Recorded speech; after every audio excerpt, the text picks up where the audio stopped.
السلام عليكم ورحمة الله وبركاته.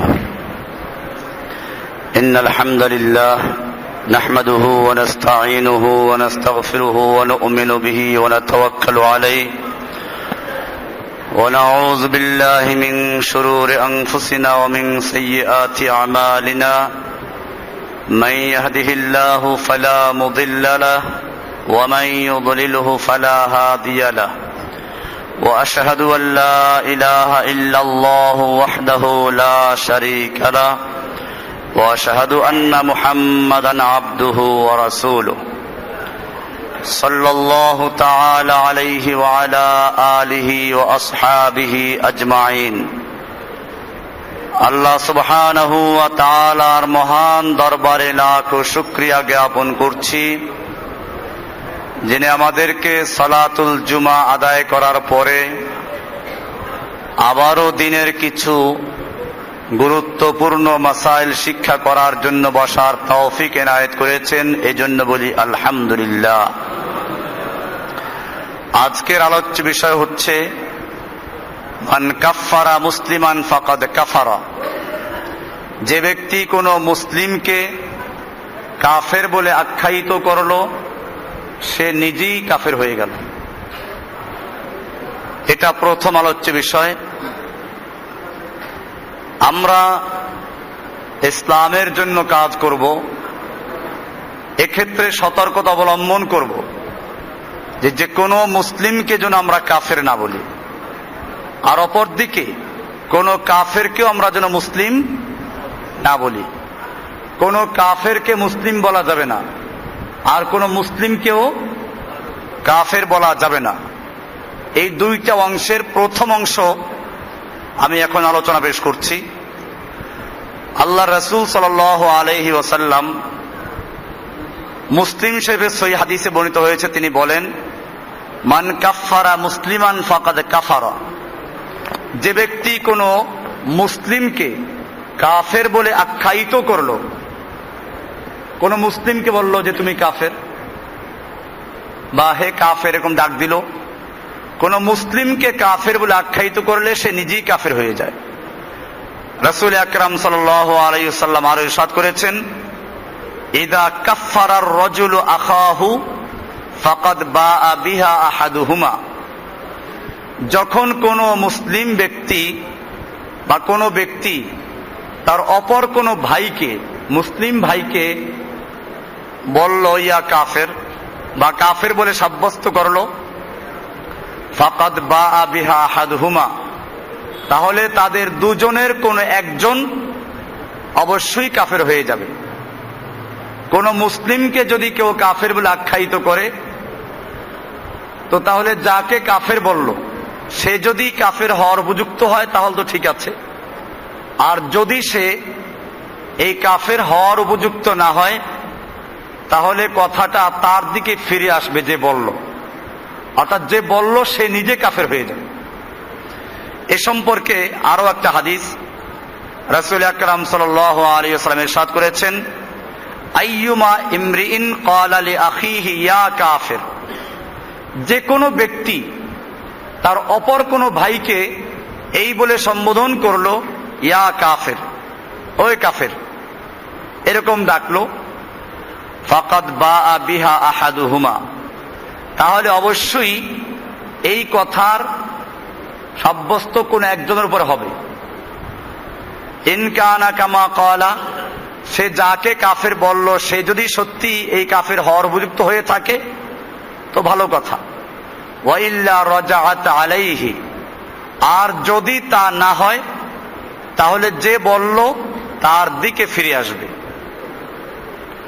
ওয়াকালা সাল্লাল্লাহু আলাইহি ওয়াসাল্লাম, এছাড়া রাসূল আকরাম সাল্লাল্লাহু আলাইহি ওয়াসাল্লাম আরো বলেছেন, মান দাআ রাজুলান বিল কুফরি আও ক্বালা আদুবুল্লাহি ওয়া লাইসা কাযালিকা ইল্লা হার আলাইহি।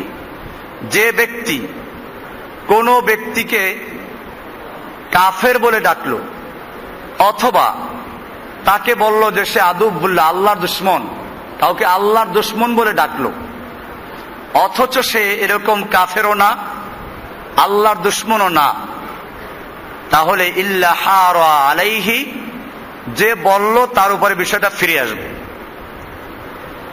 ওয়ান আব্দুল্লাহ ইবনে ওমর রাদিয়াল্লাহু তাআলা আনহু قال قال رسول الله صلى الله عليه وسلم আইয়ুমা রাজুলিন মুসলিমিন আকফারা রাজুলান মুসলিমান। আব্দুল্লাহ বিন ওমর রাদিয়াল্লাহু তাআলা আনহু থেকে বর্ণিত, তিনি বলেন যে রাসূলুল্লাহ সাল্লাল্লাহু আলাইহি ওয়াসাল্লাম ইরশাদ করেছেন, যে কোনো মুসলিম ব্যক্তি অপর কোনো মুসলিম ব্যক্তিকে কাফের বলে আখ্যায়িত করলো, ফাইন কানা কাফেরান, যদি সে বাস্তবে কাফের হয়ে থাকে তো ভালো কথা, তার উপর এটা বর্তাবে।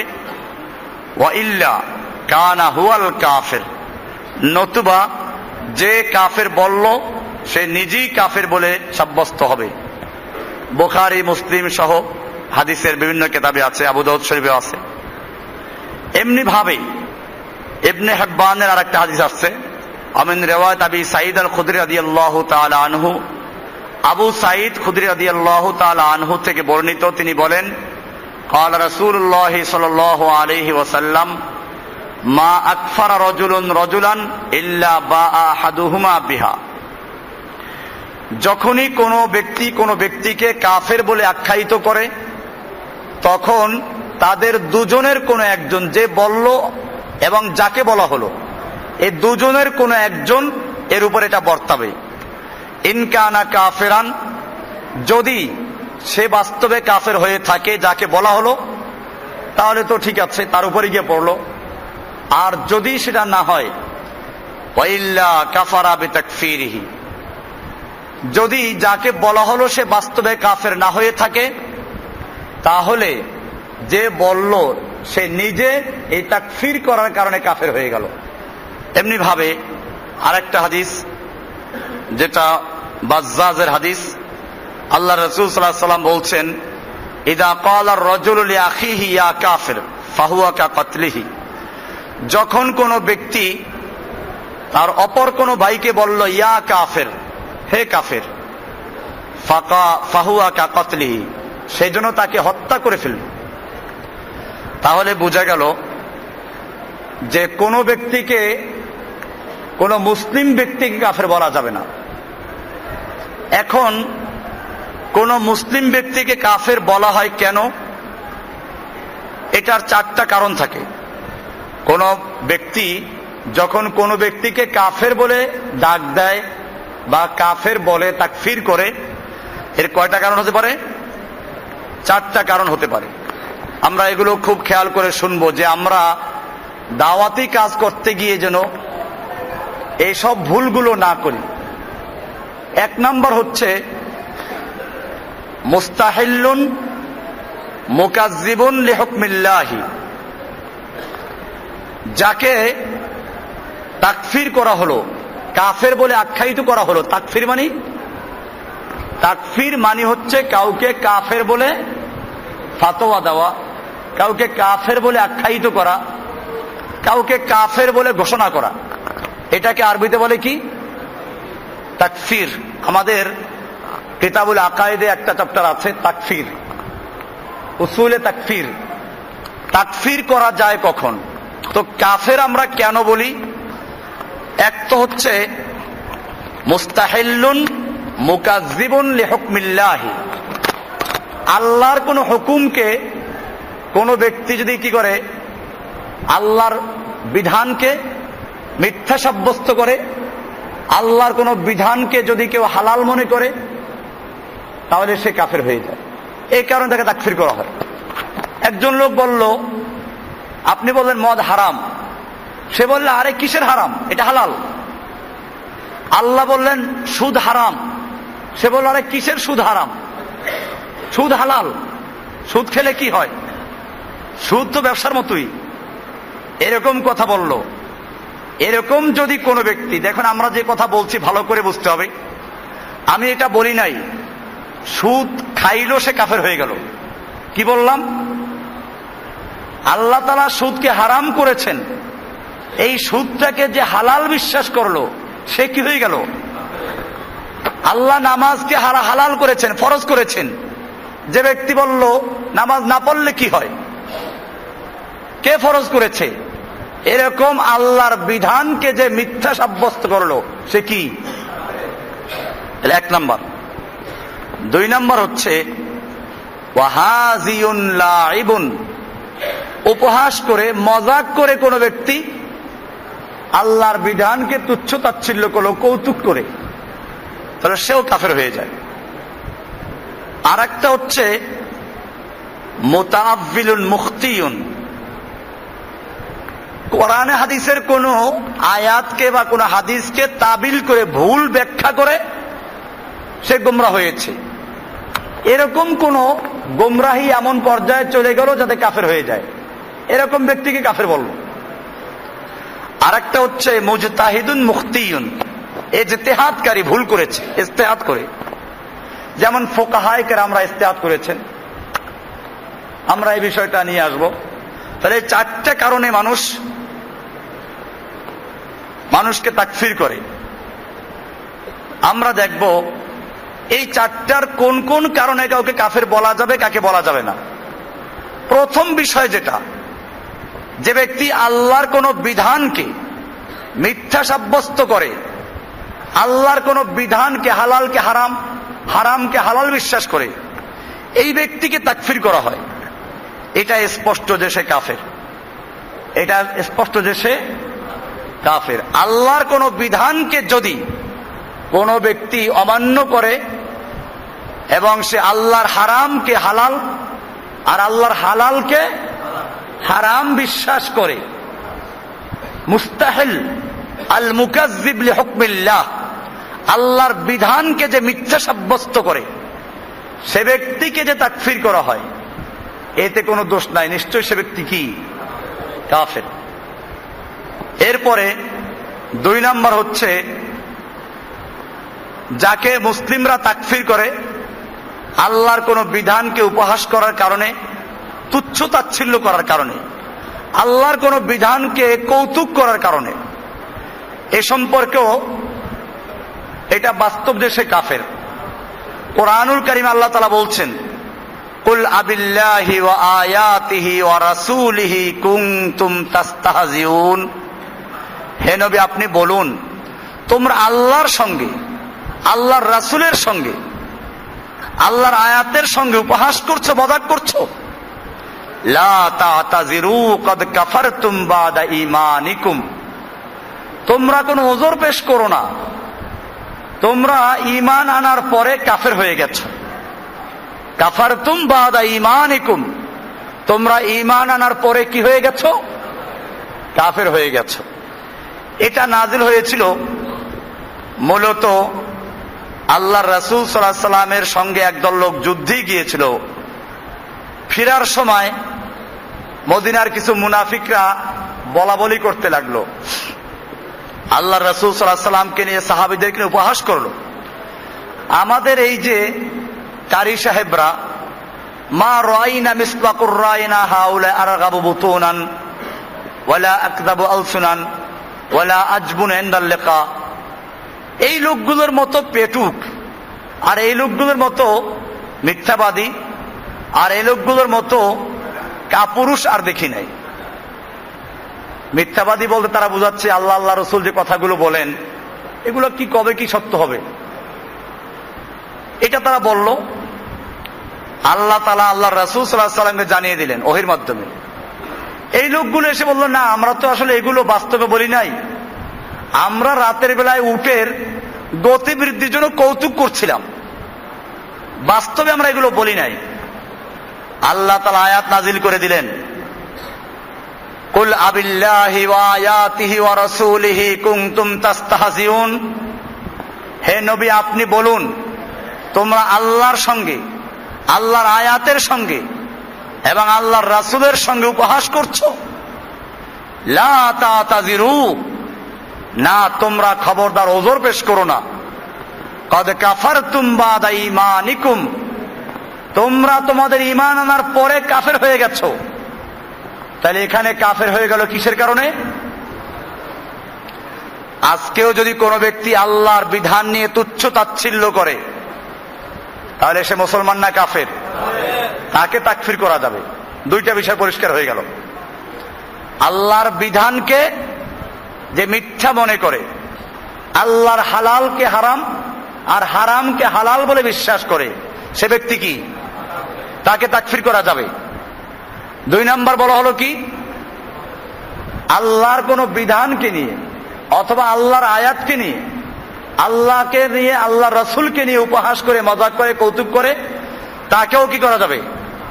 তাকফির করা যাবে, সে কাফের হয়ে যায়। দুইটা বিষয় ক্লিয়ার হয়ে গেল। তিন নাম্বার হচ্ছে আল মুতাআব্বিল আল মুখতি।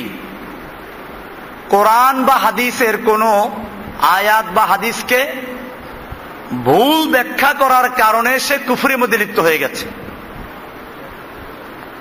কাল্লাযী ইউকাফিরু মুসলিমান আন শুবহাতিন আও তাবিলিন খাতিয়িন ফাহাযা রাগমা আন্নাহু আসিমুন লিআন্নাহু কাযা আন জাহলিন বিগাইরি ইলমিন ইল্লা আন্নাহু লা ইউকাফফারু লিউজুদি তাবিলিল মারজুহ। যে ব্যক্তি কোন আয়াত বা হাদিসের ভুল ব্যাখ্যা করার কারণে সে কি করলো? আয়াত বা হাদিসের ভুল ব্যাখ্যা করার কারণে কুফরিতে লিপ্ত হলো, এই লোকটাকে তাকফির করা যাবে না। কি বললাম? একে তাকফির করা খুব ভালো করে আমাদের খেয়াল রাখতে হবে। আমরা অনেককে বেদাতি বলি, মুবতাদে বলি, কিন্তু কাফের বলতে আমরা সাবধান থাকি। কি জন্য? যদি কোনো আয়াতের ভুল ব্যাখ্যা করার কারণে, এবং ওই ব্যাখ্যা করার সুযোগ আছে, খুব খেয়াল, দুইটা শর্ত। ওই আয়াতের মধ্যে ওই ভুল ব্যাখ্যা করার কি আছে? সুযোগ আছে। যেমন মনে করেন একজন সাহাবী, সে কোরআনের আয়াত পড়লো যে রাতের রমজানে রাতের বেলায় খেতে থাকো, পান করতে থাকো, অকুলু অশরাবু, তোমরা খাও পান করো, কতক্ষণ? হাত্তা ইয়াতাবায়্যানা লাকুমুল খাইতুল আবিয়াদু মিনাল খাইতিল আসওয়াদি মিনাল ফাজর, যতক্ষণ পর্যন্ত কালো সুতা আর সাদা সুতা স্পষ্ট না হয়ে যায়। লোকটা করলো কি, বালিশের নিচে দুইটা সুতা রাখলো, একটা কালো সুতা আর একটা সাদা সুতা।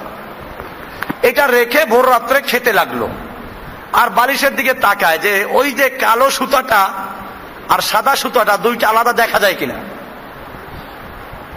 দেখা যায় না, খেতে লাগলো। ফজরে আজান হয়ে গেল, তারপরও ওই সাদা আর কালো সুতা স্পষ্ট দেখা যায় না।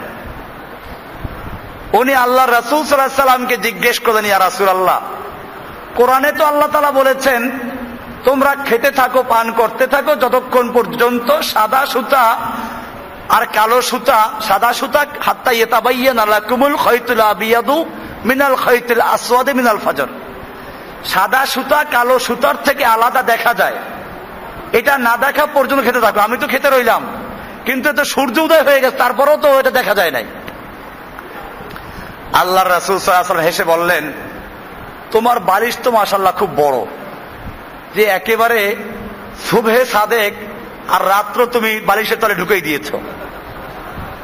এরপরে বললেন যে না, তোমার এইটা না, এখানে আসল উদ্দেশ্য হচ্ছে কালো সুতা বলতে সুবহে সাদেক এর আগে যে কালো, আর সাদা সুতা বলতে সুবহে সাদেক, ওই যে পূর্ব আকাশ সূর্যোদয়ের আগে যে পশ্চিমে সাদা হয়ে যায় পূর্ব আকাশ, ওটা হলো সাদা সুতা। এখানে কিন্তু লোকটা ভুল করেছে। আল্লাহ রাসূল সাল্লাল্লাহু আলাইহি ওয়াসাল্লাম এই ভুলের কারণটাকে কি করেন নাই? তিরস্কার করেন নাই, কাফেরও বলেন নাই। কারণ একটা আয়াতের সে ভুল ব্যাখ্যা করেছে, তাবিল করেছে। এটাকে বলে কি? তাবিল। তাবিল করা, আয়াতটাকে ব্যাখ্যা করা। আর ওই ব্যাখ্যা করার সুযোগ ওখানে ছিল, ব্যাখ্যা করার অবকাশ ছিল। তাহলে এক তো হলো ভুল ব্যাখ্যা করলো এবং সে ভুল ওইখানে বুঝার কি ছিল? অবকাশ ছিল।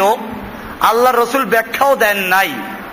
সেই কারণে যদি কোনো ব্যক্তি ভুল ব্যাখ্যা করে কি হয়, কোনো বিভ্রান্তির মধ্যে পড়ে যায়, কুফরির মধ্যে পড়ে যায়, তাহলে তাকে কাফের বলা যাবে না। আপনি এখন প্রশ্ন করবেন যে ওই যে ওয়াবুদ রাব্বাকা হাত্তা ইয়াতিয়াকাল ইয়াকিন, যেটা জুমায় বললাম যে ফকিররা তাবিল করে, পীররা অনেক তাবিল করে, তুমি তোমার রবের ইবাদত করতে থাকো যতক্ষণ পর্যন্ত ইয়াকিন না আসে। তো তারাও তো তাবিল করেছে, ইয়াকিন মানে তারা বসে আকীদা, চূড়ান্ত বিশ্বাস। তাহলে তারা কেন গোমরাহ হয়ে যাবে, তারা কেন কাফের হয়ে যাবে? আমরা বলবো হ্যাঁ, তারা কাফের হতো না যদি আল্লাহর নবী এর কোনো ব্যাখ্যা না দিতেন। আল্লাহর নবীর পক্ষ থেকে যদি কোনো ব্যাখ্যা না দেওয়া থাকতো আর তারা আয়াতের ভুল বুঝতো, আমরা তাদেরকে তাকফীর করতাম না, তাদেরকে বরং গোমরা বলতাম। কি বলতাম? গোমরা বলতাম, বিভ্রান্ত বলতাম। কিন্তু আল্লাহর নবীর যেখানে ব্যাখ্যা দেওয়া আছে সেই ব্যাখ্যাটাকে বাদ দিয়ে যারা নিজেরা মন গড়া ব্যাখ্যা করবে, তারা এই আমাদের আলোচনার আওতাভুক্ত হবে না। আমরা বলছি যারা কোরআন এবং হাদিসের কোন আয়াত বা হাদিসের ভুল ব্যাখ্যার কারণে বিভ্রান্তির মধ্যে পড়ে গেছে এবং ওই ভুল ব্যাখ্যা করার সুযোগও আছে, আয়াতের মধ্যে হাদিসের মধ্যে অবকাশ আছে, তাহলে তাকে তাকফীর করা যাবে না।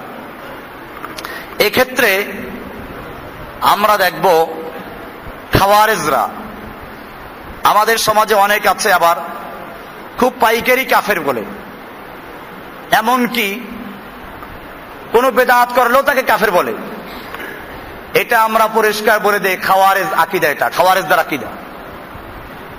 আমরা স্পষ্ট বলি আমরা মুসলিম, আমরা সাহাবা এবং আল্লাহর রাসূল সাল্লাল্লাহু আলাইহি ওয়াসাল্লামের অনুসরণ করে সাহাবারা যেভাবে করেছেন। আমরা শিয়া না, মুতাজিলা না, কাদিয়ানী না, খারেজি না, রাফেজি না, বাহাই না, চিশতি না, কাদেরি না, এরকম ভাবে আমরা কোন ফিরকার মধ্যে নাই। পরিষ্কার বিষয়গুলো। কিন্তু আমরা কাফের বলতে সাবধানতা অবলম্বন করব। আপনারা ইতিহাস পড়ুন, আলী রাদিয়াল্লাহু তাআলা আনহুর যুগে খাওয়ারেজরা যারা আলীকে পর্যন্ত কাফের বলল, ইমাম ইবনে তাইমিয়া রাহমাতুল্লাহ লিখেছেন, ওয়াল খাওয়ারেজ কানু আযহারান নাস বিদআতান, খাওয়ারেজরা ছিল এই উম্মতের মধ্যে সবচেয়ে বড় বেদাতি, ওয়া কাতলান লিল উম্মতি, এবং তারা মুসলিমদেরকে হত্যা করত, ওয়া তাকফিরান লাহা, মুসলিমদেরকে কাফের বলতো, আলীকে পর্যন্ত কাফের বলতো। ওয়া লাম ইয়াকুন ফিস সাহাবাতি মান ইউকাফিরুহুম, অথচ সাহাবীরা তাদেরকে কাফের বলেন নাই। সাহাবীরা কি বলেন নাই? লা আলিয়ুন ইবনে আবি তালিব ওয়ালা গায়রুহুম, আলী রাদিয়াল্লাহু তাআলা নিজে ওদেরকে কাফের বলেন নাই, অন্য কোন সাহাবীও খাওয়ারেজদের কি বলেন নাই? কাফের বলেন নাই। বাল হাকামু ফীহিম বিহুকমিহিম ফিল মুসলিমিনা আয-যালিমিনা আল-মুতাদিন, বরং তাদের ব্যাপারে ফয়সালা দিয়েছেন যে এরা মুসলিম, জালেম, সীমালঙ্ঘনকারী, বেদাতি, চরম বেদাতি, এটা বলেছেন। কিন্তু কি বলেন নাই? কাফের বলেন নাই। তাহলে খাওয়ারেজদেরকে যদি আলী রাদিয়াল্লাহু তাআলা কাফের না বলে থাকেন, সেক্ষেত্রে আমাদেরও, কারণ তাদের অসুবিধা ছিল কি, তারা আলী রাদিয়াল্লাহু তাআলা কাফের বলতো কি জন্য? তারা দলিল দিয়ে কোরআন দিয়ে আমাল্লাম ইয়াহকুম বিমা আনজালাল্লাহু ফাউলাইকা হুমুল কাফিরুন। আলী রাদিয়াল্লাহু তাআলা আনহু জঙ্গে সিফফিনের সময় কি করেছিলেন? যখন আলী এবং মুয়াবিয়ার মধ্যে যুদ্ধ হচ্ছিল, আলীর বাহিনী আমিরে মুয়াবিয়ার বাহিনীকে পরাজিত করছিল। সেই সময় আমিরে মুয়াবিয়া রাদিয়াল্লাহু বাহিনীর মধ্যে একটা লোক ছিল চালাক সাহাবী, আমর ইবনুল আস। উনি বললেন যে একটা কাজ করো, তোমরা তীরের মাথায় কোরআন ধরো, ধরে বলো যে আমরা এই কোরআনের মাধ্যমে ফয়সালা করব, যুদ্ধ করব না। তারা এটাই করলো। আলী রাদিয়াল্লাহু তাআলা বললেন যে না, ওরা প্রতারণা করছে, ওদেরকে কতল করো। আলীর দলের মধ্যে একদল লোক ছিল, এরা বলল না, ওরা আমাদেরকে কোরআনের দিকে আহ্বান করছে আর তুমি আমাদেরকে যুদ্ধের দিকে আহ্বান করছো। তুমি যদি যুদ্ধ বন্ধ না করো তাহলে আমরা তোমার সাথে সেই আচরণ করব যা আমরা ওসমানের সঙ্গে করেছিলাম। তার মানে ওসমানকে যে হত্যা করেছিলাম তোমাকে হত্যা করব। বাধ্য হয়ে আলী রাদিয়াল্লাহু তাআলা আনহু কি করলেন? ওদের সঙ্গে কথাবার্তা বলার জন্য মেনে নিলেন, যুদ্ধ বন্ধ করলেন। যুদ্ধের বন্ধের পরে সমঝোতা হলো যে আলীর পক্ষ থেকে একজন সালিস নিয়োগ করা হবে, আর আমিরে মুআবিয়ার পক্ষ থেকে একজন সালিস নিয়োগ করা হবে। এই দুইজনে 6 মাস আলোচনা করবে, সিদ্ধান্ত দিবে, এবং উভয় পক্ষ যে সিদ্ধান্ত দেয় ওটা মেনে নিবে। এই যে খারেজিরা, এরা বলল, দেখো আলী তুমিও কাফের হয়ে গেছো, আমিরে মুআবিয়াও কাফের হয়ে গেছে, কারণ তোমরা কোরআনের বিরুদ্ধে তৃতীয় সালিস মেনেছো। দেখেন কি ব্যাখ্যাটা করলো, অথচ এটা তো কাফের হয়ে যায় না।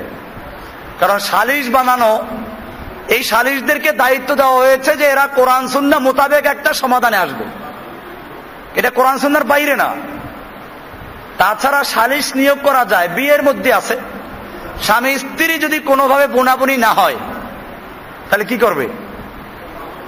প্রথমে স্বামী স্ত্রীকে সাবধান করবে, প্রয়োজনে হালকা মার দিবে, এতে না হলে বিছানা আলাদা করে দিবে। তাতেও যদি না হয় তাহলে আস্তে আস্তে পদক্ষেপ নেবে। কেমনে? ফাবআসু হাকামান মিন আহলিহি ওয়া হাকামান মিন আহলিহা, স্বামীর পরিবার থেকে একজন হাকাম বিচারক আর স্ত্রীর পরিবার থেকে একজন বিচারক, এই দুইজনে আলোচনা করবে, তার মাধ্যমে দুইজনকে বুঝাবে। তাতেও যদি না হয় তাহলে কি করবে? তাহলে 1 তালাক দিয়ে রাখবে। একসাথে তালাক 3টা যা আছে তা দেয়, 100 তালাক দেয়। খালি এরকম না, তাল গাছের মতো তালাক দিলাম, তোরে তালাক দিলাম 100 তালাক, তার মধ্যে এক একটা তালাক তাল গাছের মতো, এরকম তালাক দেয়, 1000 তালাক দিল। এইসব দিয়ে তারপরে আসে হুজুর কাছে, হুজুর রাগ করে তালাক দিয়েছিলাম। ওই বেটা তালাক রাগ করে দেয় না আদর করে দেয়? তালাক কি আদর করে দেয় নাকি কেউ? তালাক তো রাগ করেই দেয়। সালাসুন জিদ্দুহুন্না জিদ্দুন ওয়া হাজলুহুন্না জিদ্দুন, 3টা জিনিস আছে, ইচ্ছায় বলুক অনিচ্ছায় বলুক, উপহাস করুক মজাক করুক রাগে বলুক, এটা হয়ে যাবে। একটা তালাক, একটা বিয়া, আর একটা গোলাম আজাদ করা। আপনি উপহাস করে বলেন যে ধর এই আমার মেয়েটা তোর কাছে বিয়ে দিলাম, সে বলল আমি কবুল করলাম, সাক্ষী সামনে আছে, বিয়ে হয়ে গেছে, এখন দিয়ে সে বউ নিয়ে নেবে। এরকম তালাকের ক্ষেত্রেও কাজে এই যে তাবিল করতে আসে, তো যাই হোক, আলী রাদিয়াল্লাহু তাআলা আনহু যে বিচারক নিয়োগ করলেন, এটা কি কোনো দোষ করেছেন? কিন্তু এই লোকগুলো বলল না তুমি কাফের হয়ে গেছো। ইনিল হুকমু ইল্লা, দেখেন স্লোগানটা কি, ইনিল হুকমু ইল্লা লিল্লাহ, আল্লাহ ছাড়া কারো বিচার চলবে না, তুমি তৃতীয় পক্ষকে বিচার মেনেছো, কাফের হয়ে গেছে। এই কারণেই আলী রাদিয়াল্লাহু বলেছিলেন, উনি যখন কুফার মসজিদে খুতবা দিচ্ছিলেন, এক কোনার থেকে একজন খারেজি চিৎকার মেরে বলল, ইনিল হুকমু ইল্লা লিল্লাহ, আল্লাহ ছাড়া কারো বিচার মানি না। আলী রাদিয়াল্লাহু তাআলা আনহু তখন তার সেই ঐতিহাসিক বাক্য বচন বলেছিলেন, তিনি বলেছিলেন, কালিমাতু হাক্কিন উরিদা বিহাল বাতিল, কথাটা সত্য উদ্দেশ্যটা খারাপ, কথা সত্য মতলব খারাপ, এটা আলী তখন বলেছিলেন। তো যাই হোক, এই খারেজিদেরকে যেহেতু কোরআন দিয়ে তারা দলিল পেশ করেছে, কোরআনের আয়াতের অপব্যাখ্যা করেছে তারা, এ কারণে তাদেরকে তাকফির করা হয় নাই। সুতরাং আমরা কোন মুসলিমদেরকে যারা আল্লাহর বিধান মানে, শর্ত আল্লাহর বিধান মানে, আল্লাহর বিধানকে অমান্য করে না, তুচ্ছ তাচ্ছিল্য করে না, আমলগতভাবে কোনো গুনাহে কাবিরা করলো, আমরা তাকে তাকফির করব না। কি করব না? কাফের বলবো না, যদি সে কোনো আয়াতের ভুল ব্যাখ্যার কারণে বা কোনো হাদিসের ভুল ব্যাখ্যার কারণে এমনটা করে থাকে। আমরা খারেজিদের কি দেখলাম যে খাওয়ারেজরা এরা ওসমানকে কাফের বলেছে, আলীকে কাফের বলেছে, এমনকি তাদের ওই দলের বিরুদ্ধে যারা ছিল তাদের সবাইকে কাফের বলেছে। আমাদের দেশেও আছে কিন্তু এরকম লোক, তাওহীদের দাওয়াত দিতে গিয়ে বেশিগুলো বাড়াবাড়ি। এটা আমি আপনাদেরকে বলি, আপনারা তাওহীদের দাওয়াত দেয় দেখলেই পাগল হয়ে যান না। তাওহীদের দাওয়াত দেয়, এর মধ্যে খারেজি আছে, বাংলাদেশে এখন সব আছে, বাহাই আছে। আপনারা যারা শান্তিনগর গেছেন, শান্তিনগর ওই যে কর্ণফুলী গার্ডেন সিটি মার্কেট, ওটার পাশ দিয়ে যে গলি ঢুকেছে, ওই গলিতে ঢুকতে ডান পাশে দেখবেন একটা বাড়ি আছে, লেখা আছে বাহাই, কি আছে, বাহাই অফিস। বাহাই একটা দল, একটা মতবাদ, এরা মুসলমান দাবি করে, জঘন্য মতবাদ এদের। এরা ওই কয়জন ছাড়া সব কাফের। এরকম খাওয়ারে যাচ্ছে, আপনার আশপাশেই আছে, আমাদের এইখানেও ছিল। এরা বলতো রফলিয়াত না করলে কাফের, আমিন জোরে না বললে কাফের। আমরা গোমরা বলি, আমি কি কাফের বলছি? এই যে আজকে অনেক ফেরকার নাম ধরে বলছি, কাফের বলছি নাকি? কাফের বলছি কাউকে? কাফের বলতে আমরা সাবধান অবলম্বন করব, গোমরা ফেরকা। বাকি হচ্ছে তাকফির করার ক্ষেত্রে আমরা খুব সতর্কতা অবলম্বন করতে হবে, পাইকারি ভাবে তাকফির করা যাবে না। এজন্য এই খাওয়ারেজদেরকে দেখেন, খাওয়ারেজদেরকে এরা কত বড় জঘন্য কাজ করেছে। ওসমানকে কাফের বলেছে, আলীকে কাফের বলেছে, আলী এবং ওসমানকে আমির মুমিনকে কাফের বলেছে। এদের দুই দলের পক্ষে যত লোক ছিল সব কাফের হয়ে গেছে। কথাগুলো কত সুন্দর, আল্লাহ ছাড়া কারো বিধান মানি না, ইনিল হুকমু ইল্লা লিল্লাহ। তো এই লোকগুলোকেও আলী রাদিয়াল্লাহু তাআলা আনহু কাফের বলেন নাই। কেন বলেন নাই? কারণ তারা কোরআনের একটা আয়াতকে ভুল বুঝার কারণে, অবব্যাখ্যা করার কারণে এই বিভ্রান্তির মধ্যে পড়েছিল। এরপরে 4 নাম্বার, যাদেরকে মানুষ তাকফির করে, আল মুজতাহিদ আল মুখতি, ভুল ইজতিহাদ করার কারণে যারা বিভ্রান্তির মধ্যে আছে। একটা প্রশ্ন আছে এখানে যে ইমাম সাহেব, তাহলে মাযহাবীদের কোন দল হবে? দয়া করে বলবেন কি? দেখেন, মাযহাবীদের যে বিষয়টা, এটা আকীদার উপরে ভিত্তি করে ফিরকা হয় নাই। শিয়া, মুতাজিলা, কাদিয়ানি, রাফেজি, খারেজি, জাহমিয়া, মুরজিয়া, মুশাব্বিহা, চিশতিয়া, কাদেরিয়া, নকশবন্দিয়া, মুজাদ্দিদিয়া, সাবেরিয়া, চিশতিয়া, যত তরিকা আছে, এই সব তরিকার ভিত্তি আকীদার উপরে। কিসের উপরে? আকীদাগত কারণে। কিন্তু মাযহাবী যে ইখতিলাফটা, এটা এই জাতের না। এটা খুব আপনারা ভালো করে বোঝার চেষ্টা করবেন। আপনারা কেবল ফেরকা মনে করলেই বুঝেন সব এক দলের। মাযহাবী ফেরকাটা এই জাতীয় না। মাযহাবী ফেরকাটা হচ্ছে কি, ফিকহের মাসালা বের করতে গিয়ে ইমামরা ইজতিহাদ করেছেন, ইজতিহাদ করতে গিয়ে কেউ ভুল করেছেন। যেমন মনে করুন, আমিন জোরে বলবে না আস্তে বলবে। এখন একটা হাদিসে, তিরমিজির হাদিসটা দেখবেন, ওয়াইল ইবনে হুজুর থেকে বর্ণিত হাদিসটা, সুফিয়ানের বর্ণনায় আসছে মাদ্দা বিহা সাওতাহু, আমিন জোরে বলেছেন। আর শোবার বর্ণনায় আসছে খাফাদা বিহা সাওতাহু, আমিন আস্তে বলেছেন। এখন ফুকাহায়ে কেরামরা এর মধ্যে কোনটা গ্রহণ করবেন? সহি একটাই, এ ভি আতা হয় ও ভি আতা হয়, এটা হয় না। আমাদের একজনে কোরআন তর্জমা পড়াইতেন, তো মাদ্রাসায় কোরআন তর্জমা পড়ায় কারা জানেন? কোরআনের তো গুরুত্ব দেওয়া হয় না মাদ্রাসায়, হাদিসের গুরুত্ব নাই। ফিকহের কিতাব, মানতিকের কিতাব, ফালসাফার কিতাব, এগুলো পড়ায় বড় বড় আলেমরা। আর কোরআন তর্জমা পড়ায় কে? কারি সাহেব। কোন রকম কোরআন তর্জমা পড়তে পারে, এর দেয় কোরআন তর্জমা পড়তে। তা আমি যে বছর শরহে বেকায় পড়ি, এই বছর একজন কোরআন তর্জমা পড়াইতেন। তো প্রায় তর্জমার সময় দেখতাম যে আমরা তো আগে পড়াশোনা করে আসতাম, আমরা মুতালা আজকে কি পড়া হবে ওটা আগের থেকে পড়ে আসতাম আমরা। তো দেখতাম যে তর্জমা ভুল করে ফেলছে, তো বলতো হযরত এ তর্জমা গলত হয়, এটা গলত তর্জমা, ভুল তর্জমা, যে আসে তবে এই। তো উনি বলতেন যে চলো ই ভি আতা হয়, মানে ওটাও ঠিক আছে এটাও আছে, ঠিক আছে এটাও ঠিক আছে। তো আমি এবার বলতাম যে নেই, ये भी नहीं, एक होगा, ये तो वही है, ये यही है, दोनों नहीं है। আপনি যদি বলছেন চলো এটাও ঠিক আছে ওটাও ঠিক আছে, এটা হবে না, ঠিক একটাই হবে, কোনটা হবে সেইটা বলেন। যখন ভালো করে ধরতাম তখন বলতেন যে আচ্ছা চলো ওইটাই তোমারটাই ঠিক আছে। তো যাই হোক, এরকম হতো। ঠিক দুইটা হবে না, ঠিক হবে একটাই। হয়তো আমিন জোরে বলা সহি, আস্তে বলা ভুল, অথবা আস্তে বলা সহি, জোরে বলা কি ঠিক একটাই। কিন্তু সেই একটা কোনটা সঠিক নির্ণয় করতে গিয়ে ফোকাহায়ে কেরামরা, ইমামরা ইজতিহাদ করেছেন। আর ইজতিহাদ করতে গিয়ে ভুল হতে পারে। বুখারীর সহিহ হাদিসে আছে, ইযা ইজতাহাদাল ইমামু আল হাকিমু, হাকিম বিচারক বিচার দিতে রায় দিতে গিয়ে কোনো ভুল করে ফেলেছে, তো যদি ভুল করে থাকে ফালাহু আজরুন, সে ভুল করলেও একটা সওয়াব পাবে। কয়টা সওয়াব পাবে? ইজতিহাদ করার সওয়াব পাবে।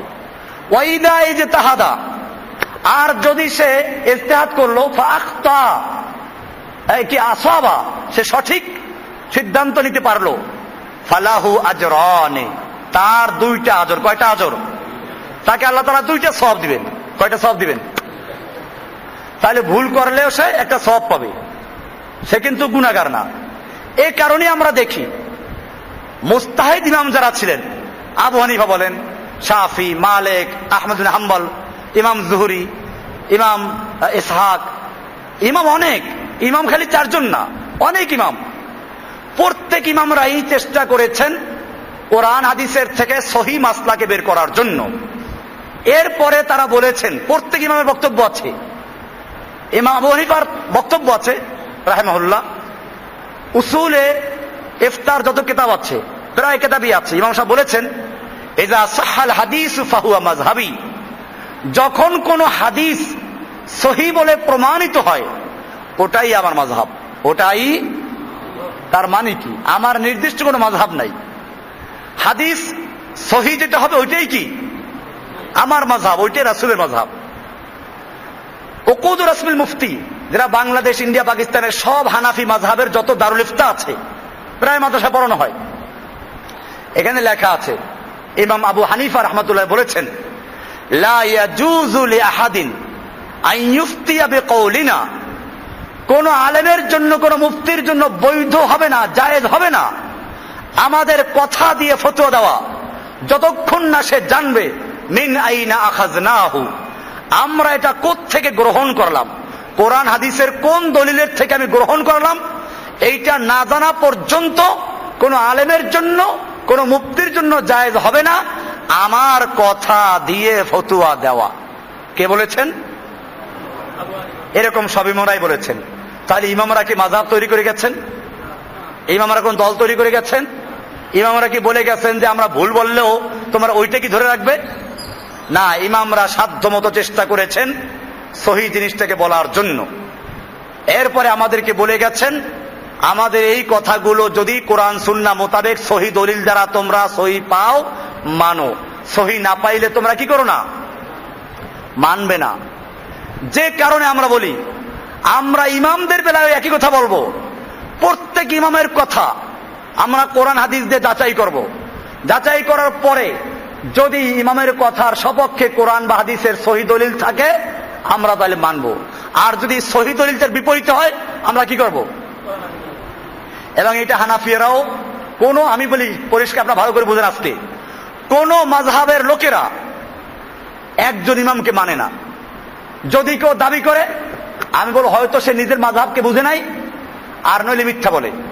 আসুন, হানাফি মাযহাবের লোকেরা ইমাম আবু হানিফাকে মানে কিনা? ইমাম আবু হানিফা রাহমাতুল্লাহ আলাইহি বলেছেন, যদি পৃথিবীর মাশরিক থেকে মাগরিব পর্যন্ত কোন এক জায়গায় ঈদের নতুন চাঁদ দেখা যায় অথবা রমজানের চাঁদ দেখা যায়, তাহলে পুরা পৃথিবীর মানুষকে এক হুকুম মেনে নিতে হবে। তিনি যুক্তি পেশ করে, দলিল পেশ করেছেন।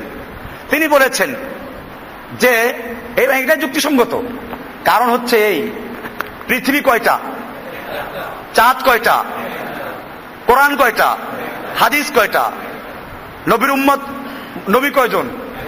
আমরা এক নবীর উম্মত, এক কোরআন, এক হাদিস মানি। আমরা জুমা পড়ি কয়দিনে? সারা পৃথিবীতে জুমার নামাজ একদিনে পড়ি না ভিন্ন ভিন্ন পড়ি? একদিনে পড়ি, সময় যার যার মতো। তাহলে ইমাম আবু হানিফার বক্তব্য হচ্ছে এই, সারা পৃথিবীতে যে কোনো প্রান্তে যদি চাঁদ দেখা যায়, রোজার রাখার চাঁদ, সারা পৃথিবীর লোকেরা রোজা শুরু করে একসাথে। আবার সারা পৃথিবীর কোন এক প্রান্তে যদি ঈদের চাঁদ দেখা যায় তো ঈদ হয়ে যাবে। এটাই আবু হানিফার বক্তব্য। এবং তিনি আরো দলিল পেশ করেছেন যে লাইলাতুল কদরে কোরআন নাযিল হয়েছে। লাইলাতুল কদর কয়টা? না দুইটা? যদি তোমরা আলাদা করো তাহলে লাইলাতুল কদর থেকে বঞ্চিত হইবা। কারণ লাইলাতুল কদর আল্লাহ কোরআন নাজিল করেছেন, আর কোরআন নাজিল হয়েছে মক্কায়। মক্কার লাইলাতুল কদর যেটা, সারা পৃথিবীর লাইলাতুল কদর কি সেটা হবে নাকি আলাদা হবে? তাহলে মক্কায় যখন লাইলাতুল কদর বেজোর রাত্রে হয়, বাংলাদেশ পাকিস্তান ইন্ডিয়াতে হয় তখন জোর রাত্র, আর বাংলাদেশে যখন জোর রাত্র তখন সৌদি আরবে কি বেজোর। তাহলে লাইলাতুল কদর কোনটা সঠিক? দুইটা বলতে পারবেন না, যে যার যার মতো তার তার মতো। কারণ এই লাইলাতুল কদরের সাথে সম্পৃক্ত কোরআন নাজিলের। কোরআন তো আর দুই রাত্রে নাজিল হয় নাই, যে একবার নাজিল হয়েছে লাইলাতুল কদর সৌদি আরবেরটায়, আর একবার নাজিল হয়েছে লাইলাতুল কদর বাংলাদেশেরটায়। কোরআন কি দুইবার নাজিল হয়েছে, একবার নাজিল হয়েছে? কোরআনকে আল্লাহ তাআলা লাইলাতুল কদর নাজিল করেছেন। কোরআনে স্পষ্ট আছে, ইন্না আনজালনাহু ফি লাইলাতুল কদর। আমি কোরআনকে নাজিল করেছি লাইলাতুল কদরে। লাইলাতুল কদর কয়টা? কোরআন নাজিল কয় রাত্রে? কিন্তু এখন পৃথিবীতে লাইলাতুল কদর কয়টা হইতে হয়? পেঁচটা লাগলো কোন জায়গায়? আপনি যে বলবেন যে এক রাত্র হবে, তাও হইতো যদি জোর বেজোর ভাগ করা থাকতো। এখন তো পেঁচ লাগছে আরো। সৌদি আরবে যখন বেজোর, বাংলাদেশে কি? আর সৌদি আরবে যখন বেজোর, সৌদি আরব তখন বাংলাদেশে কি জোর। আপনি যে বলবেন এর মধ্যে যে রাত্রে হয় সেটা সারা দেশে এক, এটা বলা যাবে না। আর যদি বলেন যে না, লাইলাতুল কদর একটা, লাইলাতুল কদর কি সময় যার যার মতো, তাহলে আমরা বলবো যে জুমার দিন যেরকম জুমার নামাজ সারা বিশ্বে একদিনে পড়ি, সময়টা কার কার মতো? এখন আমরা জুমা পড়ে ফারেক হয়েছি, আরো 3 ঘন্টা পরে সৌদি আরবে কি হবে? এখন সৌদি আরবে লোকেরা জুমার নামাজ যাচ্ছে, যেহেতু 2:45 বাজতেছে, তার মানে 12:15। এখন হারাম শরীফের চতুর্দিকে পিঁপড়ার মতো লোকেরা জড়ো হচ্ছে। আরো আধা ঘন্টা পরে আজান হবে, আজান হয়ে তারপরে নামাজ পড়বে। তাহলে শুক্রবার একটাই ঠিক আছে। আমেরিকাতেও আজকে শুক্রবারই জুমা পড়বে, সময়টা যার যার মতো। ঠিক এরকম ভাবে লাইলাতুল কদর পুরা দুনিয়াতে কয়টা হবে? ঈদ কয়টা হবে? রোজা কয়টা হবে? একই সাথে হবে।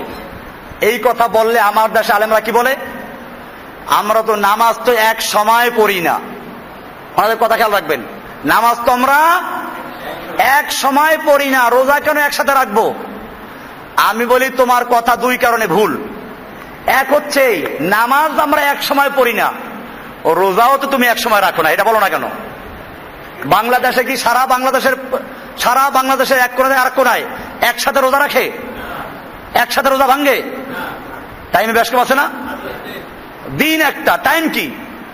তো তোমার দেশের মধ্যেই যখন টাইম ভিন্ন ভিন্ন হিসাব করতেছো, না এক টাইমে করো। ঢাকায় যখন আজান দেয় ইফতারির টাইম, সারা বাংলাদেশে তাই ইফতার করে তখন কেন করে? দেরি করে কি জন্য? 7 মিনিট পরে, 3 মিনিট পরে, বরিশালে 4 মিনিট, অমুক জায়গায় 3 মিনিট, কক্সবাজারে 5 মিনিট, এই 5 মিনিট দেরি করে না? তো এই যেমন তুমি একই দিনে করছো, কিন্তু সময় যার যার মতো, এইটার পরিধি বাড়াও, যে সারা দুনিয়াতে একদিন রোজা শুরু হবে, সময় যার যার মতো। সৌদি আরবে 3 ঘন্টা পরে, আমেরিকা 11 ঘন্টা পরে। সমস্যা আছে কোনো? এই বর্ডার তৈরি করেছে কে? আজকে ইন্ডিয়াতে চাঁদ দেখা গেল, মনে করেন যশোরের ওই পারে, পুরা ইন্ডিয়াতে ঈদ করবে, অথচ ইন্ডিয়া বাংলাদেশের 25টা রাষ্ট্রের চেয়ে বড়। এক ইউপি উত্তরপ্রদেশ, এইটা বাংলাদেশের চেয়ে অনেক বড়। এক ইন্ডিয়া, সব এক হুকুমে। আচ্ছা ধরেন আজকে বাংলাদেশটাকে জোর করে ইন্ডিয়া নিয়ে গেল, বর্ডার নাই, তখন কি হবে? তখন কি হবে? তখন কইবে যে এখন আমরা ইন্ডিয়ার ভিতরে, ইন্ডিয়ার যে হুকুম, ওই হুকুম চলে গেছি আমরা।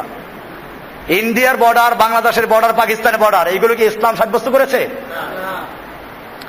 একটা লোক ইন্ডিয়ার ওই পারে চাঁদ দেখলো, সারা ইন্ডিয়া ঈদ করলো, আমরা এই পারে যশোরের ওইখান থেকে 1 মাইল দূরে এই পারে সেই লোকটা ঈদ করতে পারছে না। কি জন্য?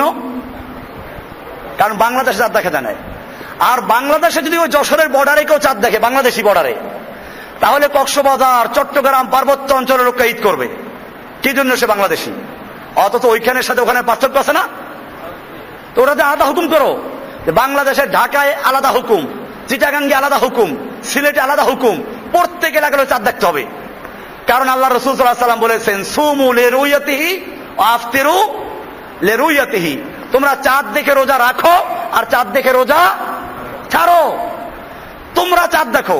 কাজে তোমরা ঢাকার লোকেরা চাঁদ দেখো, বরিশালে চাঁদ দেখো, ইন্ডিয়াতে চাঁদ দেখো, পাকিস্তানে চাঁদ দেখো, পাকিস্তানের মধ্যে আবার ইন্ডিয়ার মধ্যে আবার প্রদেশটা আলাদা হবে, জেলা আলাদা হবে, কক্সবাজার চাঁদ দেখো, পার্বত্য অঞ্চলে চাঁদ দেখো, সিলেটের চাঁদ দেখো।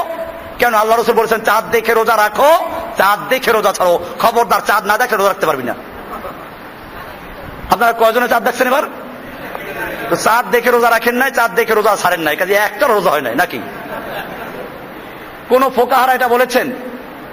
এটা বলেন নাই। বরং এই তোমরা বলতে কি বুঝায় তাহলে? তোমরা বলতে কি তাহলে? এখন আমাদের ওলামারা বলেন তোমরা বলতে এক এক দেশের লোকেরা। আরে এইটা পাইলে কোথায়? তোমরা বলতে আল্লাহ রাসূল সাল্লাল্লাহু আলাইহি ওয়াসাল্লাম বলেছেন তোমরা চাঁদ দেখে রোজা রাখো, তোমরা চাঁদ দেখে রোজা রাখো। তার মানে গোটা মুসলিম উম্মার তোমরা বলতে কিছু লোকেরা যদি চাঁদ দেখে তার রোজা রাখা শুরু করে দাও। আর তোমাদের কিছু লোকেরা যদি পৃথিবীর যে কোনো প্রান্তে ঈদের চাঁদ দেখে সবাই ঈদ করো। সহজ সমাধান হয়ে গেল না? এই ছিল আল্লাহ নবীর হুকুম। এটা ছিল আবু হানিফার বক্তব্য।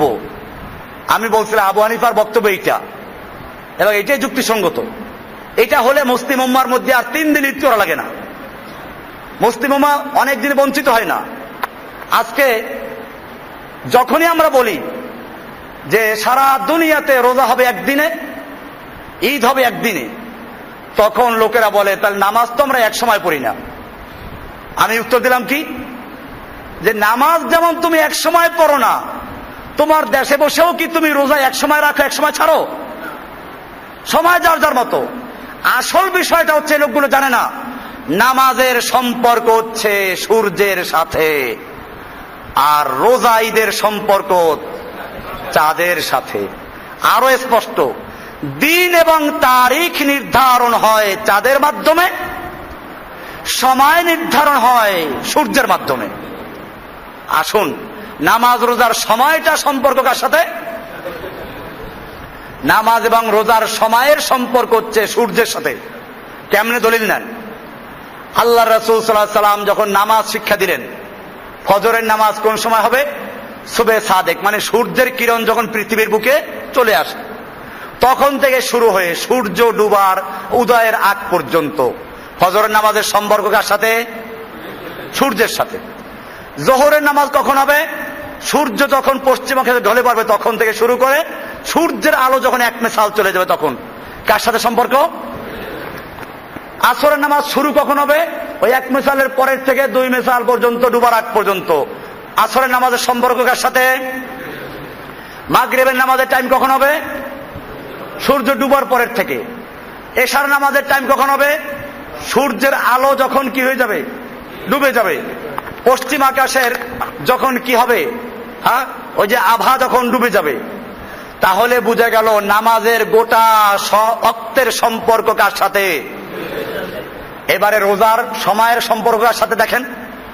আল্লাহ তাআলা বলছেন সুম্মা আতিম্মুস সিয়ামা ইলাল লাইল, তোমরা সিয়ামকে পূরণ করো। সুবে সাদেক কি বলা আছে?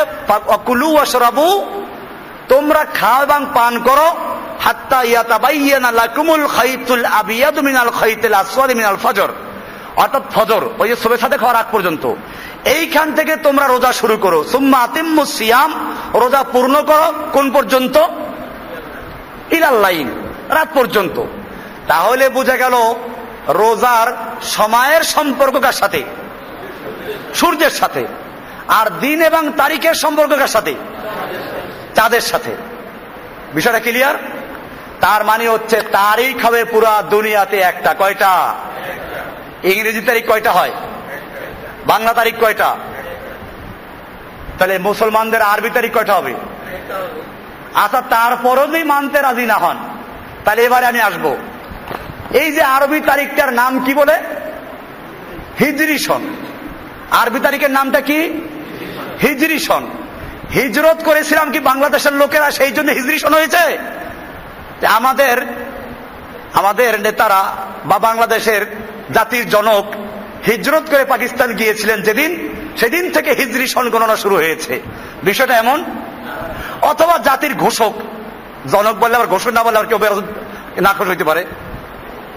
বোঝেন না কিছু? জনক আর কি? ঘোষক। ঘোষক যেদিন ঘোষণা করলেন সেদিন থেকে হিজরি সন গণনা করা হয়েছে। বিষয়টা এমন, বাংলাদেশের কোন বুজুর্গ যেদিন আত্মপ্রকাশ করেছেন সেদিন থেকে হিজরতের সন ঘোষণা করা হয়েছে। বিষয়টা এরকম, হিজরি সনটা ঘোষণা করা হয়েছে কোন দিন থেকে? আল্লাহর নবী মুহাম্মদ সাল্লাল্লাহু আলাইহি সাল্লাম মক্কার থেকে হিজরত করে মদিনায় গিয়েছিলেন, ওই সময় থেকে হিজরি সন গণনা শুরু হয়। তাহলে হিজরি সনের তারিখটা কি ওইটার সাথে সম্পর্ক রেখে হবে না বাংলাদেশের হবে? তাহলে যারা বাংলাদেশের হিজরি সন গণে তারা কি করে? তারা কার হিজরতের সন গণনা করে? মুহাম্মদ সাল্লাল্লাহু আলাইহি ওয়াসাল্লাম হিজরি সন না অন্য কারো হিজরতের সন? কার হিজরি সন? আরবি সনটা কিসের সন? হিজরি সন। হিজরি সনের সম্পর্ক কিসের সাথে? হিজরতের সাথে। কে হিজরত করেছিল? মুহাম্মদ সাল্লাল্লাহু আলাইহি ওয়াসাল্লাম। সেটা কি বাংলাদেশের হিজরি তারিখে হিজরত করেছিল না আরবদের হিজরি তারিখে? আপনি কোনটা মানতেছেন? এরপরে আসুন, আরাফাতের ময়দানের হাজিরা 9 তারিখে যখন আরাফাতের ময়দান অবস্থান করে, সেই সময় অন্যদের জন্য, গায়রে হাজিদের জন্য রোজা রাখা অনেক সওয়াবের কাজ। আমার সিয়ামের বইয়ের মধ্যে লেখা আছে, দলিলগুলো আর লেখেন, হাদিসে দলিল দেওয়া আছে। এখন আরাফাতের ময়দানে যেদিন অবস্থান করে 9 তারিখ জিলহজ মাসের 9 তারিখ, রোজা রাখা সবার জন্য ফজিলতের বিষয়।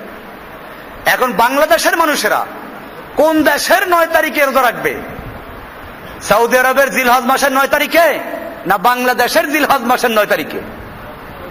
যদি বলেন সৌদি আরবের বাংলাদেশ জিলহজ মাসের 9 তারিখে, তাহলে তো ভাইজান বাংলাদেশের 9 তারিখ হয় নাই, আপনি কিসের আরাফাতের দিন রোজা রাখতেছেন? আর যদি বলেন আমি বাংলাদেশের জিলহজ মাসের 9 তারিখে রোজা রাখবো, তাহলে ওই সময় মেহরবানি করে দেখবেন আরাফাতের ময়দানে হাজী সাহেব থাকা দূরের কথা, কুত্তাগুলোও চলে গেছে। কুত্তাগুলোও নাই ওখানে, ওখানে খাওয়ান পাইবেন এখন। আর আরাফাতের ময়দানে কারো বাড়ি করো না, এই যে কুত্তরে খাওয়াইবে, সব চলে গেছে ওখান থেকে। তাহলে এই যে আপনি আরাফাতের দিন রোজা রাখবেন, কোন আরাফাতের দিন? জিলহজ মাসের প্রথম 10 দিন এবং রাতের অনেক ফজিলত, রাতে ইবাদত করো, দিনে রোজা রাখো। কোন 10 দিন? বাংলাদেশের জিলহজ মাসের 10 দিন না ওইখানের প্রথম 10 দিন? এরপরে যে আরো গন্ডগোল লাগাই দেই, তাহলে তো লাগবে মারাত্মক গন্ডগোল। হাদিসটা যদিও দুর্বল, কিন্তু বলা আছে যে কিয়ামত হবে জিলহজ মুহররম মাসের 10 তারিখ আশুরার দিনে, জুমার দিন হবে। তো মুহররম মাসের আশুরার দিন 10 তারিখ হবে। সেই আশুরার দিন 10 তারিখ মুহররম মাসের কোন দেশের মুহররম? বাংলাদেশেরটা না সৌদি আরবেরটা? যদি সৌদি আরবের মুহররম মাসের 10 তারিখে ওখানে কিয়ামত শুরু হয়, তো আমরা তো টেলিভিশনে দেখবো কিয়ামত শুরু হয়ে গেছে, অথবা মোবাইল দিয়ে আমাদেরকে বলে দেওয়া হবে কিয়ামত শুরু হয়ে গেছে। আমরা এখানে তওবা টবা পরে একটা সব পাকা মুসলমান হয়ে যাব, আর কিয়ামতই হবে না, এখানে কিয়ামত ফিরে যাবে। যাই হোক, আমি বলতেছিলাম ইমাম আবু হানিফা রাহমাতুল্লাহ আলাইহি সে কারণে হাদিসকে উনি সহিহ বুঝেছেন। ওই যে বিভিন্ন দেশের বিভিন্ন হুকুম, ওটা আসলে ইমাম শাফি সাহেবের বক্তব্য, তাও একটা বিশেষ কারণে।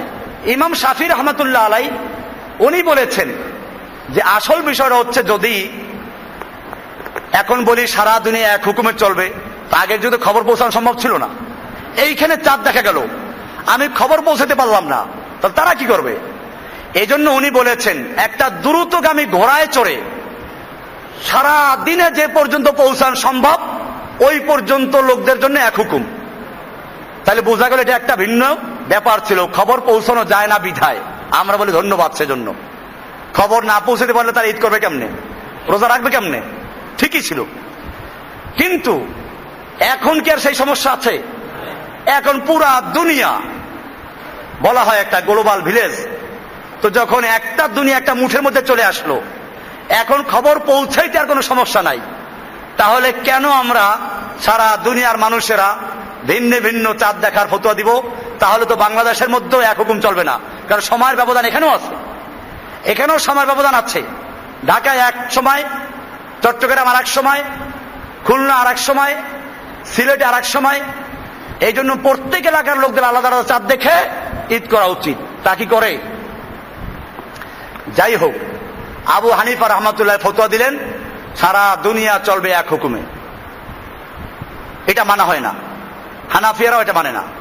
তাহলে আবু হানিফাকে মানলো না, কিন্তু এই যে একটা কথা ইমাম সাহেবকে মানবো আমরা, মানে এটা আসুন।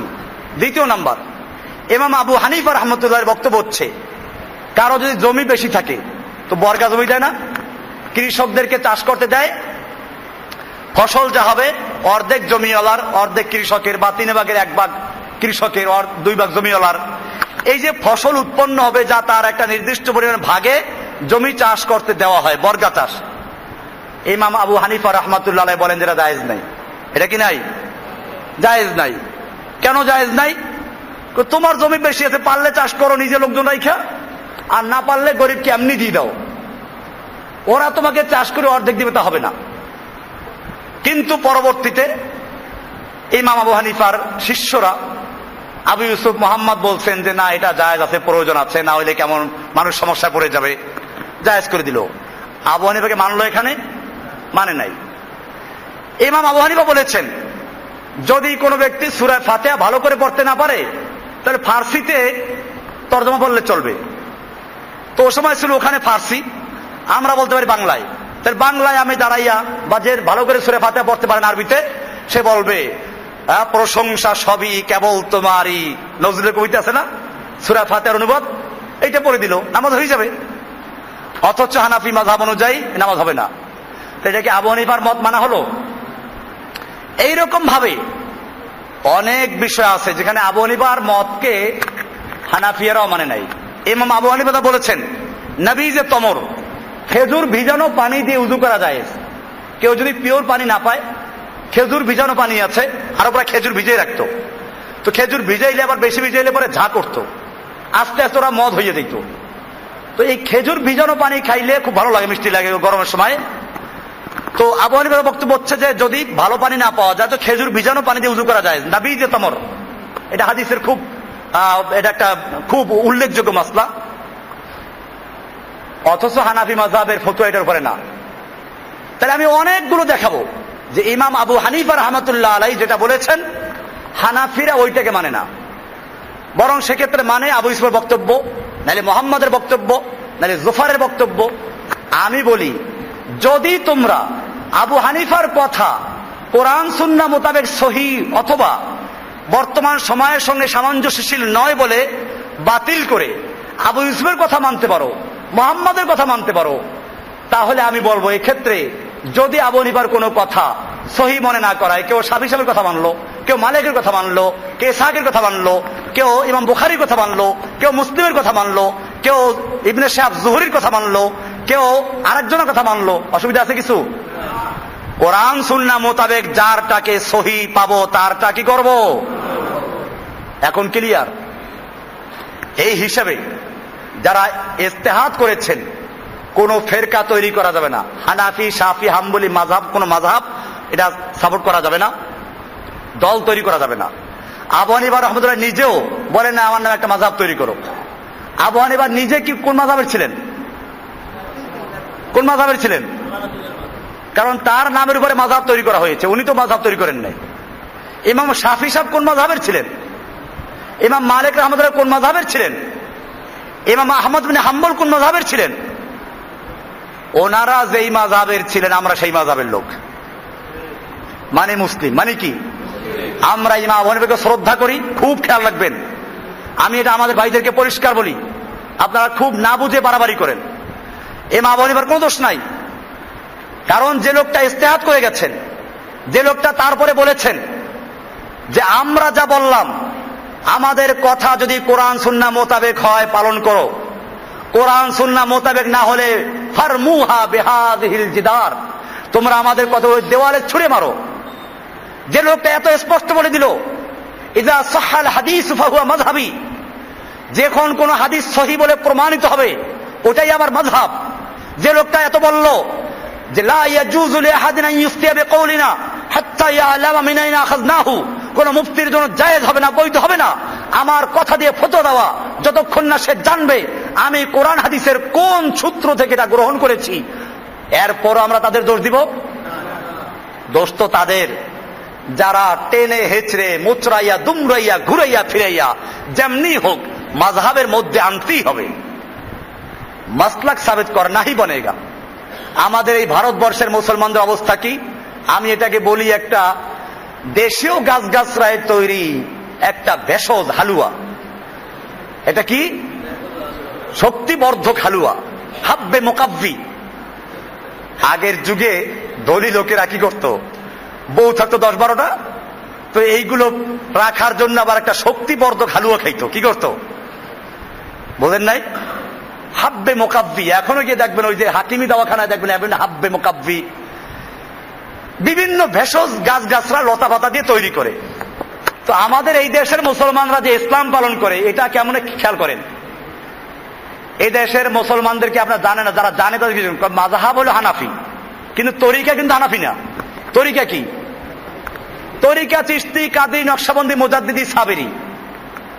আবার দেখবেন আকীদার ক্ষেত্রে বলবেন কোন কোন মাযহাব মানো, তো বলবে আশআরী, মাতুরিদি। কি মানে? আবুল হাসান আশআরী আল মাতুরিদি, আবু মনসুর আল মাতুরিদি এদের মাযহাব মানে। এটাকে আমি এরকম বলি, হেলিকপ্টারের পাখা, ঠেলা গাড়ির চাকা, ট্রাকের মাথা। কি হলো? হেলিকপ্টারের পাখা, ঠেলা গাড়ির চাকা আর ট্রাকের মাথা, এই যোগ দিয়ে একটা গাড়ি তৈরি করে দিয়েছে ভেষজ ইসলাম। এটার নাম কি? मजहबन हनाफी है, अकीदतन अशारी मातुरीदी है और तसव्वुफ में चिश्ती कादरी नक्शबंदी मुजद्दिदी है। बोलें नहीं, আমরা মযহাবের দিক থেকে হানাফি, আকীদার দিক থেকে আশারি মাতুরিদি, আর তরিকার দিক থেকে চিশতি, কাদেরি, নকশবন্দি, মুজাদ্দিদি, সাবেরি। কি ইসলাম এটা? কেন সবটা এক জায়গায় যাইতে পারো না? আমরাও স্পষ্ট বলি, हम मजहबन भी मोहम्मद सल्लल्लाहु अलैहि वसल्लम के मजहब मानते हैं इस्लाम, अकीदा में भी हम मोहम्मद सल्लल्लाहु अलैहि वसल्लम के अकीदा मानते हैं, तौहीद का अकीदा, और तरीका में भी हम चिश्ती, कादरी, नक्शबंदी, मुजद्दिदी मानते नहीं हैं। हम मानते हैं एक ही तरीका, मोहम्मद सल्लल्लाहु अलैहि वसल्लम के तरीका और साहबा किराम के तरीका, वो इस्लाम के तरीका है। পরিষ্কার হয়ে গেল। সুতরাং আমাদের সম্পর্কে যখন কেউ জানতে চাবে এরা কোন মাযহাবের লোক, কোন দলের লোক, পরিষ্কার আমাদের মাযহাবের নাম কি? ইসলাম। আমাদের পরিচয় কি? মুসলিম। আমাদের সংবিধানের নাম কি? কোরআন এবং সুন্নাহ, সহিহ সুন্নাহ। খালি কোরআন না, কোরআনের ব্যাখ্যাই তো সুন্নাহ, কোরআন সুন্নাহ। এরপরে আমাদের আদর্শ কারা? রাসূল সাল্লাল্লাহু আলাইহি ওয়াসাল্লাম, নবীরা, রাসূল সাল্লাল্লাহু মুহাম্মদ সাল্লাল্লাহু আলাইহি ওয়াসাল্লাম। আমরা মুহাম্মদ সাল্লাল্লাহু আলাইহি ওয়াসাল্লাম আদর্শ ফলো করি যেভাবে সাহাবায়ে কেরাম ফলো করেছিলেন। কথা ক্লিয়ার? এর বাইরে আমাদের কোনো কি নাই। এজন্য প্রশ্ন যে করেছেন আশা করি ক্লিয়ার হয়ে গেছেন। একদিকে প্রশ্ন উত্তর হয়ে গেছে, আর একদিকে আমার দার্স চলতেছিল যেটা যে মুজতাহিদ মুফতি ইজতিহাদ করে যদি ভুল করে, এখন আসুন ইজতিহাদ করে ভুলও করতে পারে, আমি সেটা ক্লিয়ার করেছি, ভুল করতে পারে। ইমামরা যে ফতোয়া দিয়েছেন সব যে সঠিক তা না, কিন্তু এখন এখানে কি করবেন? এইখানে খুব সাবধান। এইখানে এসে আমরা বলি ইমামরা কেউ আমিন জোরে বলতে বলেছেন, কেউ আস্তে বলতে বলেছেন, সহি একটাই। কেউ রাফুল ইয়াদাইন করা মুস্তাহাব বলেছেন, কেউ না বলা মুস্তাহাব বলেছেন, হাদিসে করার কথা আছে। এখন ওনারা কিছু দলিলের কারণে কেউ বলেছেন না রাফুল ইয়াদাইন শুধু তাকবীরে তাহরিমার সময় থাকবে আর থাকবে না। এইগুলো ইজতিহাদি মাসালা। এগুলো কি? এই যে ইজতিহাদ করে যদি কেউ ভুলও করে তাকে কাফের বলা যাবে? তাহলে যারা কাফের বলতেছে এটা পরিষ্কার খারিজ দিয়ে রাখে, কাদের রাখে যা। সুতরাং এই রাফুল ইয়াদাইন না করলে, আমিন জোরে না বললে কাফের হয়ে যায়। এই ফতোয়াগুলো আমাদের সমাজে যারা ছড়াচ্ছে এদের সঙ্গে আমার কোনো সম্পর্ক নাই, আমি পরিষ্কার করে দিচ্ছি। আমি এদেরকে বরং মনে করি এরা সবচেয়ে জঘন্য খাওয়ারেজ। আসলাফদের মধ্যে কোন ব্যক্তি, মাযহাবী ইখতিলাফ তো আজকে শুরু হয় নাই, এই মাযহাবী ইখতিলাফ শুরু হয়েছে আগের থেকে, কিন্তু কেউ কি কোন আলেম কি ফতোয়া দিয়েছেন যারা মাযহাব মানেন নাই? ইমাম ইবনে তাইমিয়া বলেন, ইবনুল কাইয়িম জাওজি বলেন, সালাফি আলেম যারা ছিল তারাও কি আবু হানিফাকে কাফের বলেছে? খুলেন মাজমুআতুল ফাতাওয়া, ইমাম ইবনে তাইমিয়ার কিতাব আমার বাসায় আছে, 20 খণ্ড কিতাব। এই কিতাবে বারবার আছে ক্বাল আল ইমাম আবু হানিফা রাহিমাহুল্লাহ।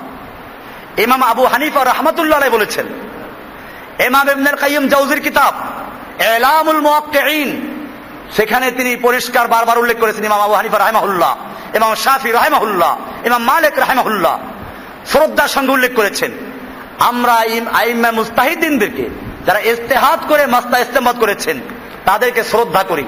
বাকি তাদের নামে যে মাযহাব তৈরি হয়েছে, এই মাযহাব তারা নিজেরা তৈরি করেন নাই, বিধায় তারা যে মাযহাবের ছিল আমরা কি, আমরা ওই মাযহাব হানাফি শাফি হাম্বলি না, আমরা মুসলিম। আমরা কি, আমাদের দিন কি, ইসলাম। বাকি ইমামদেরকে আমরা শ্রদ্ধা করি এবং তাদের যে ইজতিহাদ গুলো কোরআন সুন্নাহ মোতাবেক হবে সেগুলো আমরা কি করব, মেনে নিব। আর যেগুলো কোরআন সুন্নাহ মোতাবেক না সেগুলো কি করব, সেখানে কোরআন সুন্নাহকে অনুসরণ করব, ইমামদের কথা কি করব। এক কথায় আমরা কোরআন হাদিস দিয়ে ইমামদেরকে যাচাই করব, ওজন করব, মাপবো। কোরআন হাদিসকে ইমামদের দিয়ে ওজন করব না, মাপ করব না, ঠিক কিনা? কোরআন হাদিস দিয়ে যে কোনো আলেম যে কোনো ইমামদেরকে ওজন করব কি দিয়ে, কোরআন এবং সুন্নাহ হাদিসের সাথে যে ইমামের কথা এবং কাজ মিলবে তাকে মানব। আর যে ইমামের কথা কাজ কোরআন সুন্নাহ মোতাবেক মিলবে না, সেক্ষেত্রে যদি বিষয়টা ইজতিহাদি হয়ে থাকে, আমরা বিষয়টা বলে ইজতিহাদ করে তিনি ভুল করেছেন, এজন্য তিনি আল্লাহর কাছে আজর পাবেন, কিন্তু আমরা সেটা অনুসরণ করব না। ক্লিয়ার হয়ে গেল বিষয়টা? ইজতিহাদ করে ভুল করেছেন, আমরা তারে কাফের বলবো? কাফের বলবো না, বরং তারে বলবো ভুল করেছেন। এই কারণে তিনি হয়তো আল্লাহর কাছে একটা আজর পাবেন যদি সহি চেষ্টা করে থাকেন। আমাদের কাজ হচ্ছে আমাদের সহি কোরআন এবং হাদিস যেটা মিলবে ওইটা আমাদের মানতে হবে, আর কোরআন সুন্নাহর বিপরীত যেটা ওটা মানা যাবে না। এজন্য ইজতিহাদ করে যদি কেউ ভুল করে তাকে তাকফির করা যাবে না। এই কারণে আমি এটা বলেছি যে আকীদাগত সুফিদের যে তরিকার সাথে আমাদের ইখতিলাফ, সেটা আকীদাগত। পীরদের তরিকার ইখতিলাফটা ফিকহ ইখতিলাফ না, ওটা কি, আকীদার ইখতিলাফ। খারেজিদের সাথে ইখতিলাফ আমাদের কিসের ইখতিলাফ? আকীদার ইখতিলাফ। রাফেজিদের সাথে, শিয়াদের সাথে, মুতাজিলাদের সাথে, সুফিদের সাথে, বাউলদের সাথে, পীরদের সাথে আমাদের যত ইখতিলাফ সবগুলো কিসের ইখতিলাফ? আকীদার ইখতিলাফ। আর ফিকহি যে ইখতিলাফ হানাফি শাফি মালিকি হাম্বলি এদের সঙ্গে যে আমার ইখতিলাফ, ইখতিলাফটা কি না আকীদাগত বিষয় না, বরং তাদের সাথে ইখতিলাফটা কিসের? এজন্য দেখবেন আবু হানিফা রাহমাতুল্লাহ আলাইহি সম্পর্কে সুফিদের যে সবচেয়ে বড় পীর কি নাম? সুফিদের কাছে বড় পীরের নাম কি? আব্দুল কাদের জিলানী। আব্দুল কাদের জিলানীর একটা কিতাব আছে গুনিয়াতুত তালিবিন, কি নাম? বাংলা আছে, চকবাজার এমদাদিয়া লাইব্রেরি বাংলা করেছে। আজকে গিয়ে কেনেন, কিনে দেখবেন ওখানে 72 ফেরকা যে গোমরা ফেরকা আছে ওদের তালিকা দেওয়া আছে। সেই 72 ফেরকার মধ্যে একটা ফেরকা দিয়েছে হানাফিয়াদের নাম। কাদের নাম? এবং নাম দিয়েছে যে আর একটা ফেরকা হলো ফেরকা হানাফিয়া, যাদের প্রতিষ্ঠাতা হলো আবু হানিফা, তার বাপের নাম নোমান, যাতে করে কেউ ভুল না বোঝে, তাবিল করতে না পারে। কে লেখছে এটা? আব্দুল কাদের জিলানী। কার সম্পর্কে? হানাফিয়াদের সম্পর্কে। এইটা বাংলা আছে বইটা, আরবিও আছে, বাংলাও আছে। এই বাংলার মধ্যে পরিষ্কার লিখে দিয়েছে যে 72টা ফেরকার তাফসীল আলোচনা করেছে, যে ওই যে জাহান্নামে যাবে 72 ফেরকা, তার মধ্যে একটা দেশে হানাফিয়া ঢুকাইয়া। তাহলে আমার দেশের মানুষেরা একদিকে আব্দুল কাদের জিলানীকে মানে তরিকার দিক দিয়া, আবার মাযহাব মানে কোনটা? আব্দুল কাদের জিলানীকে হানাফি মাযহাবের ছিল? এরা তো জানেও না, বুঝছেন? এটা এলেমও নাই। এলেম থাকলে লাহলা পড়তো। হয়তো হানাফি মানলে আব্দুল কাদের জিলানী কাদরিয়া তরিকা মানা যায় না, আর কাদরিয়া তরিকা মানলে হানাফি হওয়া যায় না। কিন্তু আবু হানিফাকে আব্দুল কাদের জিলানী মনে করতেন যে জাহান্নামে 72 ফেরকার এক ফেরকার লোক, প্রতিষ্ঠাতা। তাহলে কোন ব্যক্তি যদি আব্দুল কাদের জিলানীকে মানে, সে আবু হানিফাকে মানবে? আসলে জানেই না, এরা জানে না। আপনারা এই গুনিয়াতুত তালিবিন কিতাবটা খুলে দেখাই দেবে সবাইকে, যেটা তোমাদের অনুবাদ করা। অনুবাদও করছে ওরাই, বাংলা অনুবাদ করছে ওরাই, আমরা করি নাই। আরবিতেও আছে, সবার ঘরে ঘরে আছে সুফিদের যারা একটু আলেম। গুনিয়াতুত তালিবিন কিতাবের নাম কি? তালিবিন, গুনিয়াতুত তালিবিন।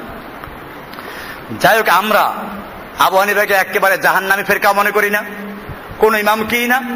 ইমামদের বিষয়টাকে আমরা ধরি, তারা মুজতাহিদ ছিলেন। কি ছিলেন?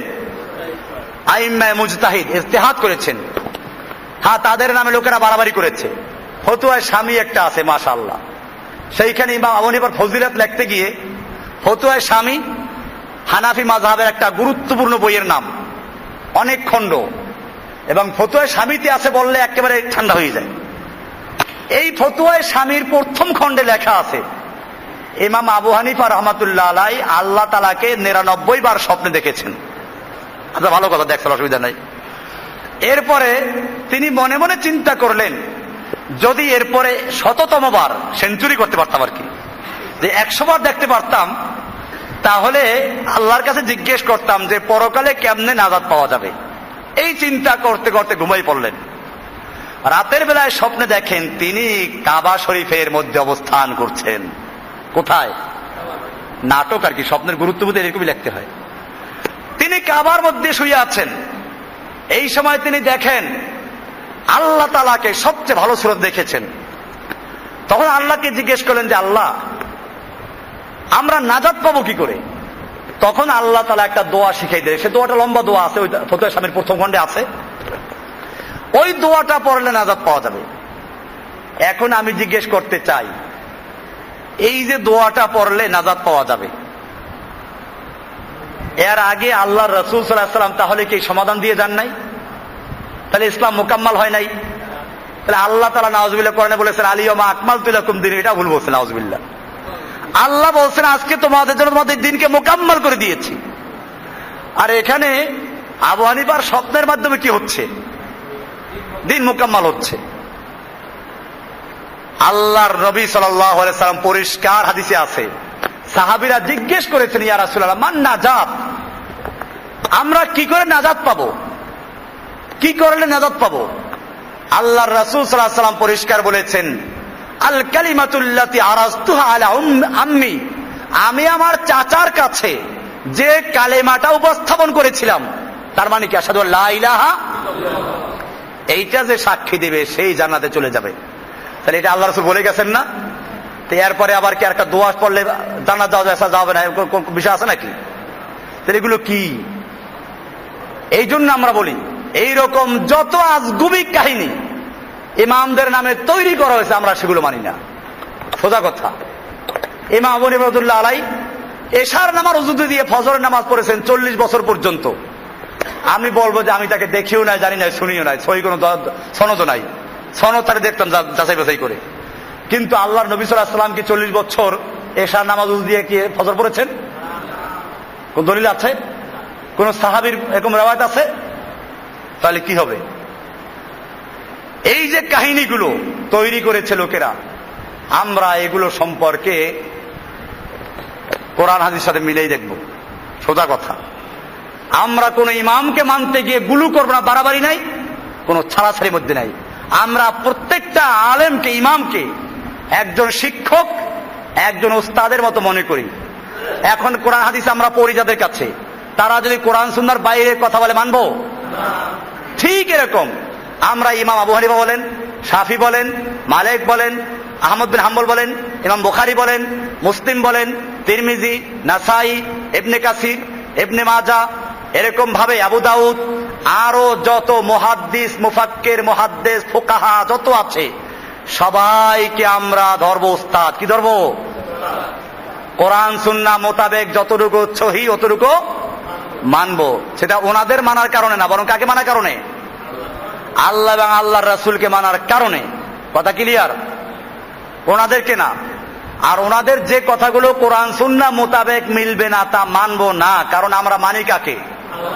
আল্লাহর রাসূলকে। বিষয়টা ক্লিয়ার হয়ে গেছে? এজন্য আজকে যে বিষয়টা ছিল যে মানুষকে তাকফির করা হয় 4 কারণে, সর্বশেষ ছিল মুস্তাহিদ মুখতি, ইজতিহাদ করে কেউ ভুল করেছে, এই ইজতিহাদ করে ভুল করলে তাদেরকে তাকফির করা যাবে না। যেমন আমি দেখাইলাম যে ফিকহের মাসলায় অনেক মাসলা আমরা এখন দেখি হাদিস অনুযায়ী ভুল আছে, আমরা যারা ভুল করেছে তাদেরকে তাকফির করব না, ঠিক আছে? বা এখনো যারা ওই দলিলের ভিত্তির কারণে তারা ওই দলিলগুলো এখনো আলোচনা করে, ওই দলিলগুলোর ভিত্তিতে তারা আমল করতেছে, আমরা তো কাফের বলবো না। আমরা বলতে পারি যে সে ভুলের মধ্যে আছে, কাফের বলবো না। ফিকহের মাসলা নিয়ে এই তাকফির করা, আমি আপনাদেরকে বলতে চাই আজকে সারা দুনিয়াতে আফগানিস্তানে, পাকিস্তানে যারা জেহাদ করছে, আমার কাছে রিপোর্ট আছে, আপনারা বাস্তব দেখেন না মিডিয়ার মাধ্যমে, যারা জেহাদ করছে বেশিরভাগ হানাফি মাযহাবের লোক। আসলে কিসের লোক? আফগানিস্তানের লোক কিসের লোক? হানাফি মাযহাবের লোক। পাকিস্তানের লোক কিসের লোক? তাহলে পাকিস্তানের কাবাইলি এলাকা, সরহাদ এলাকা, সুবাই এলাকা, এইসব এলাকার লোকেরা জেহাদের মতো একটা গুরুত্বপূর্ণ ফরজ কাজ করছে।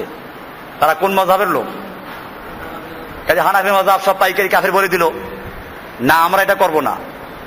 আমরা মাযহাবী বিষয়গুলোকে কাছে যাব, মাযহাবীদের সঙ্গে আমরা কাছে মিলব। কারণ ফিকহের ইখতিলাফটা আকীদার উপর ভিত্তি করে নয়, বরং কিসের উপরে? ইজতিহাদের উপরে ভিত্তি করে। ইজতিহাদ, একটা হাদিসকে গবেষণা করতে গিয়ে, মাসলা বের করতে গিয়ে, হাদিসটা সহিহ কোনটা এটা যাচাই বাছাই করতে গিয়ে ইজতিহাদ করে বের করেছেন। কাজে ইজতিহাদি মাসলার মধ্যে কোনো ভুল হলে সেজন্য আমরা তাদের কি বলবো না? কাফের বলা যাবে না। এটা আমাদের খেয়াল রাখতে হবে। এরপরে আমরা এই জন্য আলোচনা করছি, কোন মুসলিমকে আমরা কাফের বলবো না, আবার কোন কাফেরকে আমরা কি করবো না? মুসলিম বলবো না। সে আলোচনা আজকে ছিল। আলোচনার মধ্যে অনেক গুরুত্বপূর্ণ বিষয় আসছে, যেটা আমাদের জন্য খুবই জরুরি। প্রত্যেকটা দায়ী যারা নিজেরা সহি মানতে চায় এবং সহি পথে চলতে চায়, মানুষকে দাওয়াত দিতে চায়, তাদের জন্য মান্য করা জরুরি। ইতিমধ্যেই আমাদের মধ্যেই ঢুকে গেছে অনেক লোক যারা পরিষ্কার খাওয়ারিজ। ওই যে বাড্ডার থেকে একটা লোক আসছে, ইকবাল, তারপরে নাফিস, এরা আমাকে পর্যন্ত কাফের ফতোয়া দেয়। আমি বারবার এজন্য নতুন করে ঘোষণা দেয়, আশহাদু আল্লা ইলাহা, আপনাদের সামনে আবার ঘোষণা দিচ্ছি, আজকেও ঈমান তাজা করতে নতুন করে নবায়ন করতেছি। আমি আজকের থেকে আবার ঘোষণা করলাম যে আমি কোরআন হাদিস অনুযায়ী আল্লাহকে মানি, আল্লাহ রসুলকে মানি। আশহাদু আল্লা ইলাহা ইল্লাল্লাহ, এক আল্লাহ ছাড়া আর কোন আমার ইলাহ নাই, কোন মাবুদ নাই। আমি কারো হুকুম মানি না, কারো শাসন মানি না, কারো বিধান মানি না। ইল্লাল্লাহ মানে কি? ওয়া আশহাদু আন্না মুহাম্মাদান আবদুহু ওয়া রাসূলুহু, আমি সাক্ষ্য দিচ্ছি যে মুহাম্মদ সাল্লাল্লাহু আলাইহি ওয়াসাল্লাম আল্লাহর বান্দা এবং রাসূল। আমি তার তরিকা, তার আদর্শ মানবো, এছাড়া আর কোন তরিকা নাই। এই লোকগুলো লালবাগের থেকে অনেকগুলো ভাই যারা আমার দাওয়াতের কারণে আলহামদুলিল্লাহ মেহনতের কারণে চলে আসছিল, দলে দলে লোক আসছিল, সেই লোকগুলোকে গোমরা করে দিয়ে মসজিদ থেকে ছাড়া করেছে এদেরকে। এই লালবাগ থেকে একটা বড় গ্রুপ আসতো, ওই ছেলেরা আমাকে ওখানে দাওয়াত দিয়েছে, খুব ভালো ছেলে ওগুলো। আমি সেই ছেলেগুলো দৌড় দিচ্ছি না। এই লোকগুলোকে গোমরা করেছে এই দুইটা লোক, একটা নাম ইকবাল, আরেকটা নাম কি নাফিস, এর সঙ্গে আরেকটা আছে এখন যোগ হয়েছে আব্দুর রহমান। এই ফালতু পোলাপান গুলো না কোরআন পড়তে না হাদিস কিচ্ছু বোঝে না। ওদের কে তাল দিয়েছে? হানাফি মাযহাব সব কাফের, রফুলিদান না করলে কাফের, জসিম ভাই রফুলিদান করে না, আমিন জোরে বলে না, কাজী কাফের হয়ে গেছে। এই মাসলাকের কেউ যদি থাকো, যদি আমার কথা বুঝে এসে থাকে তওবা করো, আর যদি বুঝে এসে না থাকে তাহলে খবরদার এখানে আইসো না, ধরতে পারলে জবাই দেবো কিন্তু আমি। এগুলোকে খাওয়ারেজ আমি আপনাদেরকে বলে দেই, এরকম যদি কাউকে পাওয়া যায়, একটা খারিজি এখানে বসে ফতোয়া দিচ্ছিল তাবলীগ আর কাফের। এবার তাবলীগ আমি কাফের বলছি? তাবলীগকে কাফের বলি আমি? আমরা কাফের বলতে কত সাবধানতা অবলম্বন করি। সে এখানে বসে লম্বা একটা ছেলে, ওই যে বাড্ডা কি উত্তর থেকে আসতো, নাম জানি কি, আসাদ, আর সি তাবলীগ থেকে, সে 2 জমা পড়ছে, খুব মুয়াহিদ হয়ে গেছে। এইখান দ্বারা যে তাবলীগ আর কাফের বলা শুরু করেছে, কয়েকদিন পর আমার কাছে খারিজি হইয়া। উত্তরাতে যারা আছেন, এই আসাদ নামে একটা ছেলে, লম্বা ছেলে, সাবধান থাকবেন এর থেকে। এরকম কয়েকটা খারিজি ধরা পড়ে গেছে, আমাদের মধ্যে গোয়েন্দা ঢুকিয়ে দেওয়া হয়েছে এদেরকে। এই লোকগুলো যারা আজকে একটা বড় উদ্দেশ্য নিয়ে বাংলাদেশে কাজ করছি, আমরা চাচ্ছি বাংলাদেশে একটা তাওহীদের বিপ্লব ঘটাতে, এবং সেজন্য কাজ চলছে। মুসলিমদেরকে ঐক্যবদ্ধ করতে, দলমল বাদ দিয়ে আমরা চাচ্ছি আল্লাহ রসুলের তরিকা এদেশে দিন কায়েম করতে। এই কাজটা যারা করছি, এদেরকে বিতর্কিত করার জন্য, এদেরকে ধ্বংস করার জন্য, এদের মধ্যে বিচ্ছিন্নতা সৃষ্টি করার জন্য কিছু শয়তান কাজ করছে। সেই শয়তানগুলোর নাম এরকম। এটা প্রকাশ করে দিলাম এই জন্য, কারণ আল্লাহ তাআলা আবুল আহাবদেরকে প্রকাশ করে দেন নাই। আবার বলবো না যে এই যে আমাকে নাম ধরে বললে যে গীবত হয়ে গেল। আরে বেলা, গীবত করা ফরজ।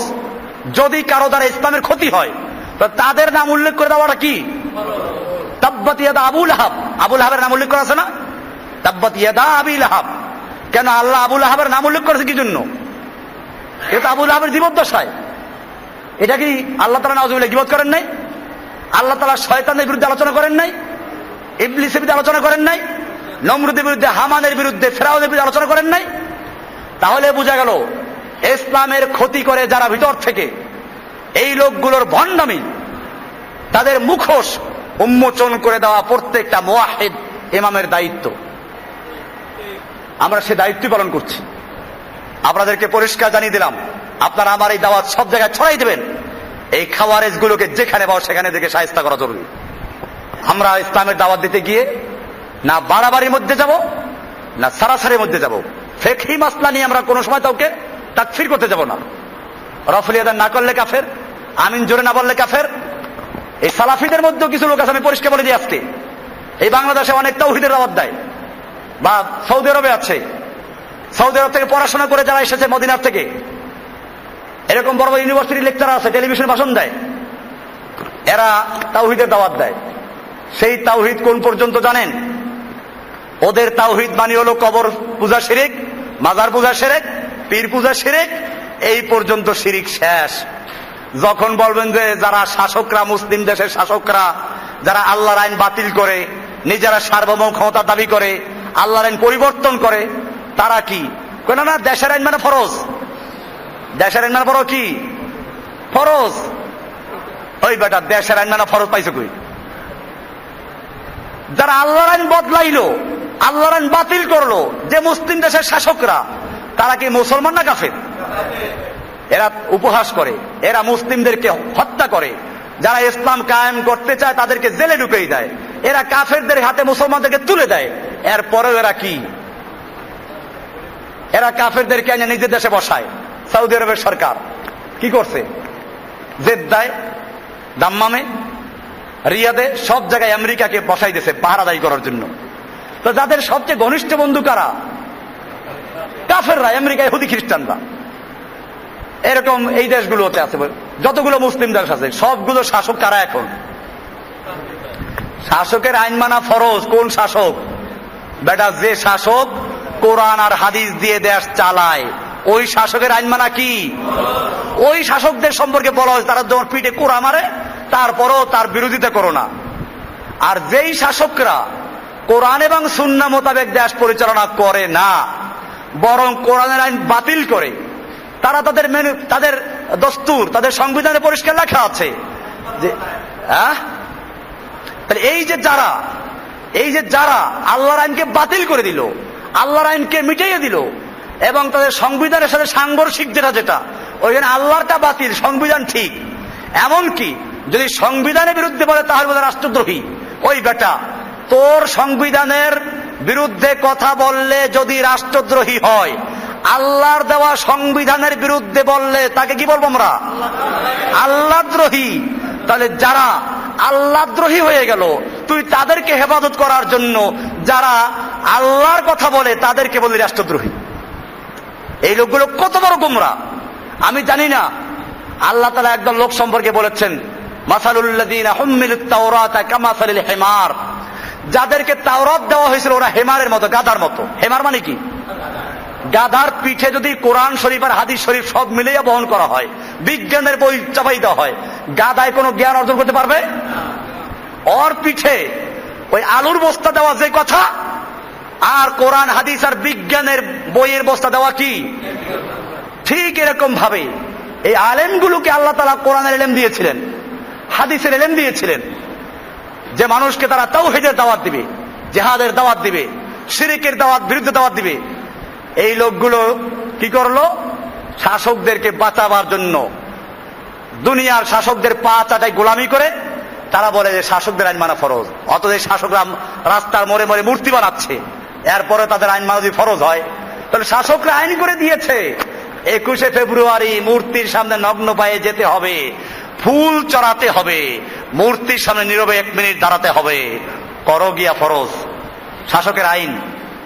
ওই আলেম সাহেবদেরকে আপনারা প্রশ্ন করবেন যে ভাইজান, আমরা কি তাহলে শাসকের আইন মানতে গিয়ে, দেশের আইন মানতে গিয়ে 21শে ফেব্রুয়ারি শহীদ মিনারে ফুল দিব না?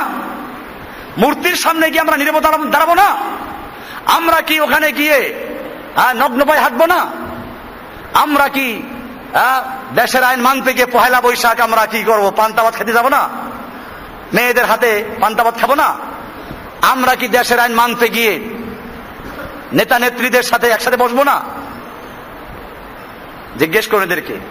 আমরা কি দেশের আইন মানতে গিয়ে চোরের হাত কাটার বিধানটা কোরআন থেকে তুলে দিব না? আমরা কি দেশের আইন মানতে গিয়ে সুদ আল্লাহ হারাম করেছেন এই ফতোয়া কি বাতিল করে দিব না? আমরা কি দেশের আইন মানতে গিয়ে পতিতালয়ের যদি লাইসেন্স দেওয়া হয় তাহলে সেখানে জেনা ব্যভিচার হারাম হবে না এই ফতোয়া কি দিব না? দেশের আইন মানা ফরজ, শাসকদের মান্য করতে হবে। ওই বেটা কোরআনের আয়াত দিয়ে দলিল পেশ করে আতিউল্লাহ ওয়া আতিউর রাসূল ওয়া উলিল আমরি মিনকুম, ওখানে পরিষ্কার আছে তোমরা আল্লাহর আনুগত্য করো, আল্লাহর রাসূলের আনুগত্য করো, এবং তোমাদের মধ্যে উলিল আমর, এখানে আত্মীয় শব্দ নাই। তার মানে কোরআন হাদিসের আনুগত্যের মাধ্যমে যারা আল্লাহ রাসূলের আনুগত্যের মাধ্যমে তোমাদেরকে দেশ চালায় সেই উলুল আমরের আনুগত্য করো। আর যারা নিজেরা আল্লাহ এবং আল্লাহর রাসূলের আনুগত্য করে না তারা উলুল আমর না, জেনে রাখো তারা হচ্ছে উলুল খামর। তারা কি? উলুল খামর। ওরা উলুল আমর না, ওরা মদের হেফাজতকারী। কাজী খবরদার এই সমস্ত আলেমদের ফতোয়ায় বিভ্রান্ত হবেন না। যে আলেমরা রফুলি আদায় না করলে কাফের বলে, যে আলেমরা আমিন জোরে না বললে কাফের বলে, যে আলেমরা বুকের উপর হাত না বাঁধলে কাফের বলে, অথচ মূর্তি তৈরি করলে কাফের হয় না, সুদ হালাল বৈধ করে দিলে কাফের হয় না, মূর্তির সামনে পূজা করলে কাফের হয় না, আল্লাহর আইনের পরিবর্তে আইন তৈরি করলে কাফের হয় না, মানুষের সার্বভৌমত্ব কায়েম করলে কাফের হয় না। কাফের হয় আমিন জোরে না বললে। এইরকম যারা তাওহীদের দাওয়াত দেয়, আমি সেই তাওহীদবাদী ভাইদেরকে বলছি যদি বুঝে না এসে বুঝার চেষ্টা করো, তোমাদেরকে দাওয়াত দিচ্ছি পূর্ণাঙ্গ তাওহীদে চলে আসো। তোমার তাওহীদের মধ্যে মাথা নাই, কি নাই? মাথাবিহীন তাওহীদ। তাওহীদের দাওয়াত দাও, পুরো তাওহীদ। পৃথিবীর একটা রান্নাঘর থেকে শুরু করে বঙ্গভবন পর্যন্ত, সংসদ ভবন পর্যন্ত তাওহীদ চলবে। এক আল্লাহর বিধান, এক আল্লাহর হুকুম রাষ্ট্রে চলবে, সমাজে চলবে, ব্যাংকে চলবে, আদালতে চলবে। এই তাওহীদের দাওয়াত দাও। নতুবা এমন তাওহীদের দাওয়াত দিও না যেই তাওহীদ ওই কবর পূজা, মাজার পূজা পর্যন্ত শেষ হয়ে যায়, আর এর উপরে যাইতে পারে না। ওইখানে তাগুতের আইন চললে সেখানে কোনো কথা নাই। আপনারা কোন তাওহীদের দাওয়াত দিবেন? বিষয়গুলি কি ক্লিয়ার হচ্ছে আমি কি বলতে চাচ্ছি? ভালো করে বোঝার চেষ্টা করবেন। তাওহীদের উপর আসবেন, পুরো আসবেন। আদা আদি তাওহীদের উপরে যারা আছে, সবচেয়ে বড় যে শিরিক, রাষ্ট্রীয় শিরিক, রাষ্ট্রীয় তাগুত, যারা সমস্ত ছোট ছোট শিরিকগুলো কি করে লালন করে। আজকে যদি আল্লাহ তাআলা মুমিনদেরকে, আমাদেরকে আল্লাহ তাআলা মনে করুন খেলাফতের দায়িত্ব দিল বাংলাদেশে, আমরা কি করব? আমি তো জানি না, এটা ভিন্ন বিষয়। আমি যদি বাংলাদেশে কোন খেলাফত কায়েম করতে পারি, ইনশাআল্লাহ প্রথম কাজ হবে যত জায়গায় মূর্তি আর মাজার আছে এইগুলো সব চুরমার করে সমান করে দেওয়া। 2 নাম্বার কাজ হচ্ছে জীবন্ত মূর্তি যেগুলো আছে, পীর সাহেব, এই সবগুলোকে গ্রেফতার করা। যেটা তওবা করবে তাকে বন্দী করে তওবা দেখো ভালো করে ঠিক আছে কিনা, আর যেটা তওবা করবে তাকে জবাই করে দেওয়া। কারণ এই যে ফেরকা এবং দল, প্রত্যেক দলের লিডার যেগুলো আছে, পীর যেগুলো আছে, এগুলোকে জবাই না করা পর্যন্ত মুসলিমদেরকে ঐক্যবদ্ধ করা যাবে না। তাহলে সমস্ত তাগুতকে, সমস্ত শিরিককে লালন করে কে? রাষ্ট্রীয় শিরিক, রাষ্ট্রীয় তাগুত। এই রাষ্ট্রীয় তাগুতের ওনার কাছে শিরিক না, মুশরিক না, রাষ্ট্রীয় শিরিক শিরিক না, ওনাদের কাছে শিরিক হলো গরিবের শিরিক। আমি বলি এটা গরিবের শিরিক, পীর মুরিদির শিরিক, কবর মাজারের শিরিক, এগুলো গরিবদের শিরিক। আর ওই শিরিকটা কিসের শিরিক? ভিআইপি শিরিক। এই ভিআইপি শিরিকটা তাদের কাছে শিরিকই না। কারণ তাহলে যাদের থেকে টাকা পয়সা পায়, যাদের গুণগান গায়, তাদের বিরুদ্ধেও চলে যায়। তো সেই জন্য এখানে গিয়ে তারা কি করেন? এড়াইয়া যান। এই জন্য মনে রাখতে হবে, একজন মুমিন মানে তাকে পূর্ণভাবে ঘোষণা করতে হবে, আমি আল্লাহর দিন মানি, এছাড়া কাউকে মানি না। আল্লাহর হুকুম মানি, এছাড়া কারো হুকুম মানবো না। আশহাদু আল্লা ইলাহা ওয়া আশহাদু আন্না মুহাম্মাদান আবদুহু ওয়া রাসূলুহু। আল্লাহ সুবহানাহু ওয়া তাআলা আমাদের সকলকে বিষয়গুলোকে বুঝার এবং আমল করার তৌফিক দান করে, আমিন। আগামী সপ্তাহে ইনশাআল্লাহ একটা গুরুত্বপূর্ণ আলোচনা হবে, সেটা হচ্ছে মাল্লাম ইউকাফিরুল কাফিরা আও শাক্কা ফি কুফরি ফাকাদ কাফারা। যে কাফেরকে কাফের বলে আখ্যায়িত করে না অথবা কাফেরকে কাফের বলতে গিয়ে সন্দেহ পোষণ করে, সে নিজেও কাফের হয়ে গেল। এই আলোচনা আগামী শুরু হবে ইনশাআল্লাহ। এই জন্য আপনারা প্রস্তুতি নিয়ে আসবেন, কিছু খাওয়া দাওয়া করে আসবেন। আল্লাহ সুবহানাহু ওয়া তাআলা আমাদের সকলকে বিষয়গুলোকে বুঝার এবং আমল করার তৌফিক দান করুন। আমিন। ওয়া সাল্লাল্লাহু তাআলা আলা নবিয়িনা মুহাম্মদ ওয়া আলা আলিহি ওয়া সাহবিহি আজমাইন। সুবহানাল্লাহি ওয়া বিহামদিহি সুবহানাকাল্লাহুম্মা ওয়া বিহামদিকা আশহাদু আল্লা ইলাহা ইল্লা আনতা আস্তাগফিরুকা ওয়া আতুবু ইলাইক।